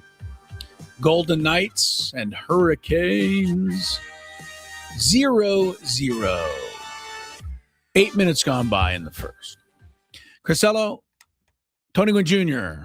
celebrating the graduation of his daughter today in high school. We assume he's celebrating somewhere. Matthew Skraby is alongside here in the Bill House Studios where we know how. Tomorrow, it will be a Friar Friday. Win or lose, it's still a Friar Friday. Griffin Canning will be our guest tomorrow. Yes. I'll leave it to you, Skraby, to ask him about that tough start he had in Milwaukee. Sure. I'm gonna spend all night about it. No, I'm gonna spend all night. I'm gonna be like, how do you rebound from something like that? That was a tough one. I mean, he couldn't. The rest have been pretty good. The rest have been pretty good. But I said this yesterday. The starting pitching can do whatever it wants. It really doesn't matter. And it doesn't matter. Again, you can criticize Stammen for this, that, and the other, but it doesn't matter. At a certain point, do you think that I know the starting pitchers would never admit this or say this, but at a certain point, they got to be like, man, what else do we have to do to get a win, guys? Come on. Well, I don't think they're quite like that. I know. No, but I think what happens is that you can pitch a little more, in a tense manner, thinking that if I give up a home run here, it could be ball game in the third inning. Yeah, totally. That does make it more difficult to pitch. So I think that, is something you can say. I want to congratulate the next Super Bowl champions. I already know who's going to win now based on this story. It's not going to be them. Oh, wow. The Detroit Lions today. This is the kneecap cannibal. Yes. That was me biting kneecaps. I know it was. The Detroit Lions have hired as a new personnel executive. And who wouldn't want to hire a personnel executive with a resume that includes 26 years in charge of a franchise with no playoff berths? That's who I'd go for. The Lions have hired former Miami Dolphin GM Chris Greer as a personnel executive. Why? Because he's not making decisions, and he probably has some good ideas in there. He's not making official decisions. How the hell do you think he has any good ideas? He's been around football long enough he could throw out a good idea or two. 26 years, no playoffs with him in charge. He was the GM for 26 years? Yeah, he was with the organization. He's been the GM for the last 12. That's a long time. I'm just saying. I get that I don't know what kind of guy he is. I've never met him. I've heard him talk. I don't believe anything he says. And, his results speak for themselves. So I don't know what else to say, but the thing is I can understand making a hiring mistake in certain jobs where performance isn't necessarily kept in win and loss records. You know what I'm saying? Some guy does a good interview, you check a reference, they say, you did pretty well, you hire them, and then after a while, you're like, oh boy, that didn't work out. Okay, all right, it happens. But if you're going to hire somebody whose record says they're terrible, that I don't get. Are you hiring to be the GM? No. Personnel executive. What does that mean? That tells me that he does nothing. He's going to shine somebody's shoes? I mean, what is he going to do? He does nothing except for, hey, what did you see there? Oh, I saw this. That's all he does. All right. Anyway, congratulations to the Lions. I think this is going to push them over the top.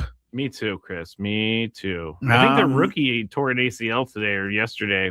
Through the years, Greer said he developed an appreciation for Lions GM Brad Holmes.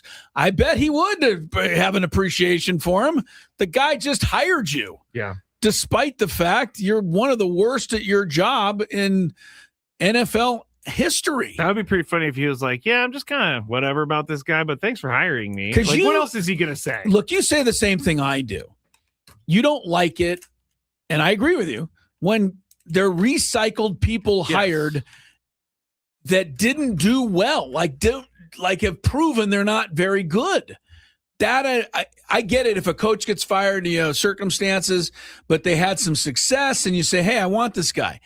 But if you're going to hire somebody that was bad elsewhere and expect a different result, that's on you. There's got to be something that they like about it. All right. Anyway, congrats to the Lions. Good luck with Chris Greer. Say hi to him for me. I tell him thanks for keeping all of my Decembers and Januaries free. Oh, that's actually a positive. See, thing. I haven't had to make any plans. All right. Earlier today, we talked some minor league baseball, mostly in the Padres system, with our guy Sam Dykstra from MILB.com. Is Ethan Salas ready? I think you'll be surprised by Sam's answer.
Backfilled by international signings and even guys from last year's draft who had major question marks. Now, one thing the Padres will always tell you, if you ever ask, they believe they have the prospects in the system that they can develop, that they can get to the next level. Yes. We're seeing some of that, getting the Jace Bowens of the world, right? Like getting him on a minor league deal, turning him into a major leaguer, something the Pirates couldn't do for 6 years.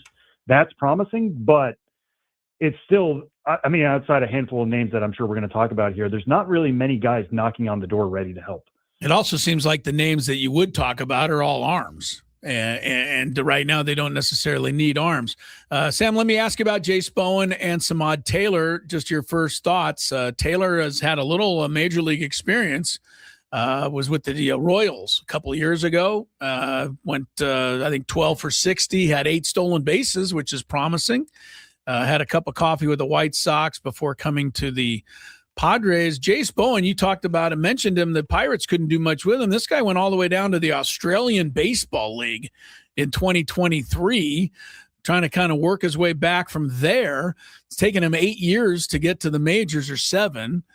So what kind of prospects are these two guys really? And, should we be hinging any hopes to them? Yeah, I don't know how many hopes I would be hinging to both of these guys. They're both certainly on the older side. Jace Bowen is still prospect eligible for us. Samad Taylor, I feel like, graduated a few years ago, has mostly been kind of a speed guy throughout his time in the minor leagues. A couple seasons in there with 50, 40 stolen bases. I think that's basically where he's going to help. Bowen's an interesting one because at El Paso, and I know, the Pacific Coast League, there can be some crazy power numbers coming out of there, especially El Paso and Albuquerque and et cetera, et cetera. But the exit velocities were certainly there for Jace Bowen, and the Padres really liked his defense. He could run, he could throw, he could tick 4 of the 5 boxes, really. It was the big question of he was super aggressive. He swung a lot, and we're starting to see that now and get punished for that in his first MLB looks. I think he's 1 for 8 with 5 strikeouts. Major league pitchers are going to take advantage of that aggression. Now, I think he can certainly do more things defensively than a Nick Castellanos could, and he's going to help out in those ways, and the speed is going to certainly be an advantage and something he can do in Samad Taylor the same way. But I don't think these guys are being brought up to raise the average of the offense. I think they're more supplemental pieces. Talking to Sam Dykstra, MILB.com here on the SDCCU fan hotline. It's not big bank banking. It's better. Chris is going to ask you specifically about Ethan Salas in just a second, but I just wanted to get your thoughts. You may not even have an answer on this. When guys get pulled up from the minors to the majors, making their debut, and they struggle, do you think that is something that teams are worried about, or is that just something that fans make up in their head, that they're going to go down a path and they're going to be, not be able to recover from a poor start to their career? Yeah, I don't think teams are that worried about it. Again, there's just so much data going on now, and at the AAA level, at basically every level of minor league baseball, you're bringing up a guy knowing what he's capable of. Now, I will say the gap between AAA and the majors is, I think, larger than it used to be. There used to be a lot more 29, 30-year-old journeyman quad A players at AAA. It's not quite that anymore. It's a lot younger. So you're going from facing 24, 25-year-olds to facing those veteran types who can get you out multiple ways. I think you're seeing a lot more guys struggle early on. I mean, I think back to a few years ago, Bobby Witt Jr. really struggled out of the gate. Adley Rutschman really struggled out of the gate. Julio Rodriguez. Now these guys are, in Witt's case, certainly a superstar. J-Rod, certainly a superstar. So I think teams are willing to give a little bit more space for that. Now, it's more difficult to swallow when you're the Padres and you're trying to stay afloat in the NL West, but I don't think teams call these guys up expecting them to hit the ground running immediately. Sam, Skraby and I were talking, and he actually had a good line, which I'll share with everybody listening. He actually had a good line? Yes, you did. You said that Freddie Fermin may force Ethan Salas to be called up. And you're referring to a guy that's 0 for 32, and we've gone back and forth. So kind of piggybacking a little on, what Skraby said, because the Padres keep saying, hey, he's ready defensively. We are worried maybe catching late in a ball game if he's up for all that. We don't want him to struggle at the plate. But when do you have to just cut the cord and take your shot, Sam? I don't. That's a great question. And with Ethan Salas, I mean, listen, he's certainly back on the up and up. He's hitting the ball hard. He's hitting the ball a lot in the zone. Those are skills that translate well to the major leagues. I still want him seeing El Paso first. I get it. The Padres have done this in the past. They've called guys up from AA. AJ Preller is willing to be aggressive. They had Salas around in spring training a lot on the major league side, so he's not going to go into that clubhouse and be amazed by who's in there. I think he would feel comfortable from a personality standpoint. But given, again, we're now at 2 months of performance for somebody who barely played. He played 10 games last year, was not very good at high A 2 years ago. I just want to see him absolutely knock down the door. I know it's fun to look at, what position he is and where they're struggling most offensively and just say, just send him out there. But this is a guy they believe can be a franchise cornerstone for them. And I do think there is something to be said for sending a guy up early and having him struggle. Now, if he struggles for 2 weeks, not that big of a deal. If he struggles for 2 months, all right, that's a bit more worrisome. I want him absolutely banging down the door and establishing more production given what his resume has been to this point. Talking to Sam Dykstra, MILB.com on the SDCCU fan hotline. I think we need to listen to Sam, Chris, about this. I am listening to Sam. That's why I asked him. He's the voice of reason, because I've been kind of I don't know about this. Everybody wants him up there. I get why everybody wants him up there, but yeah, we'll see what happens. Otherwise, in their minor league system, Cruz Schoolcraft still doing some things. Who is their, in your mind, number one prospect right now? I mean, it's certainly Salas.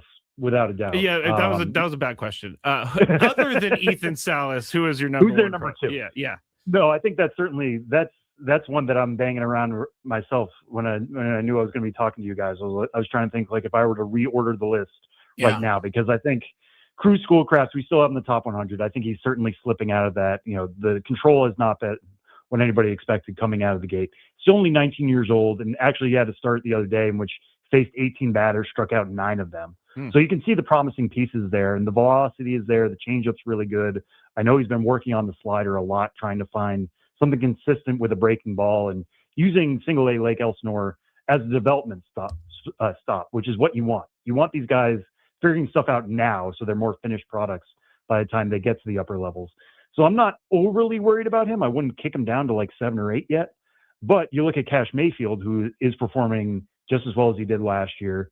Velocity's still not quite there with the fastball, but the actual ride, I was talking to a source about this, is about an inch and a half better this year. So he's getting more ride on the fastball. He's always had a really, really special changeup, getting a ton of whiff on that. The slider's playing pretty well.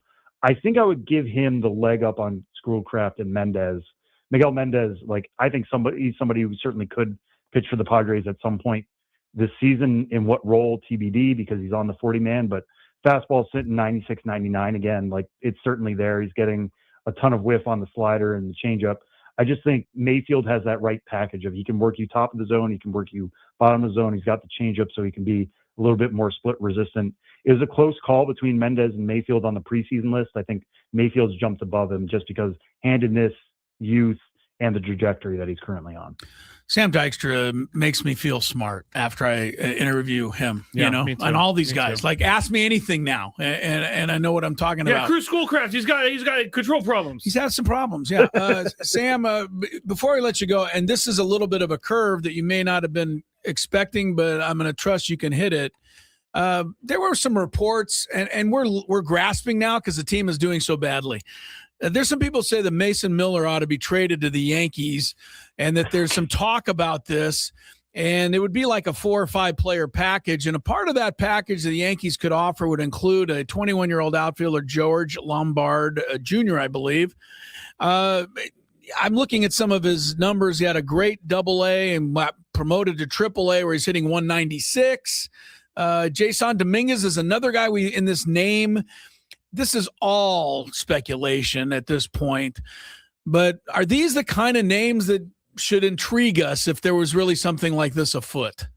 I mean, listen, I live in New York, so it almost sounds like you guys have gotten this from New York. This is something the Yankees media that I'm surrounded by is like, oh, yeah, we're just going to get Mason Miller. Yeah, I know. First it's Fernando, then it became Mason Miller. Yeah, Mason Miller's the latest, so yeah. I mean, yes, if they were to pull off a trade like that, George Lombard Jr., who is an infielder, is actually a really good defender at shortstop, but has had to move around to third base and second base because he's on the AAA roster with Anthony Volpe, and they're really trying to make shortstop happen for Anthony Volpe. But he's a gifted defender. The exit velocities have been there for him in the past. There's some intrigue there for sure. He's always somebody who has gotten promoted pretty aggressively and then struggles for a bit and takes a while to catch up to the level. Kind of like the Padres MO, to be honest.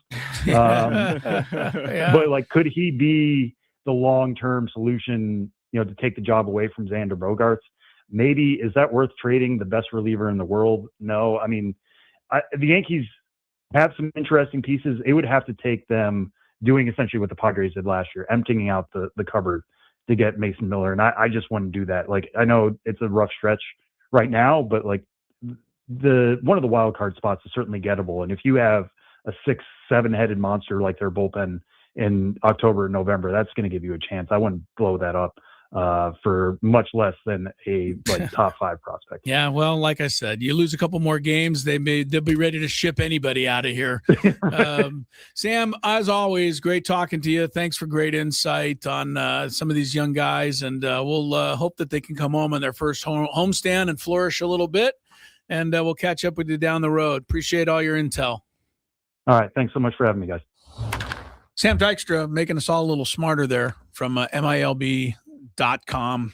Padres are home tomorrow night. The Mets are in town. And your favorite player. Juan Soto. I'm going to go say hello. As long as he, gets on the bus properly. I don't think he will. Did he get booed here last year? Or no, was kind of a mixture? That. Yeah, maybe. I don't remember it being overwhelming. It wasn't overwhelming applause, I'll say that. I do remember last year when they came here, he fouled a pitch off his leg and he had to come out of the game. I was at the game. So. People were happy with that. They were clapping for that. Yeah. All right. Vegas is on the board, 1-0 at Carolina. They already lead the series 1-0. We're back tomorrow at 2:00 prior to Padre baseball for Skraby, Tony, Chris. Good night. Bye.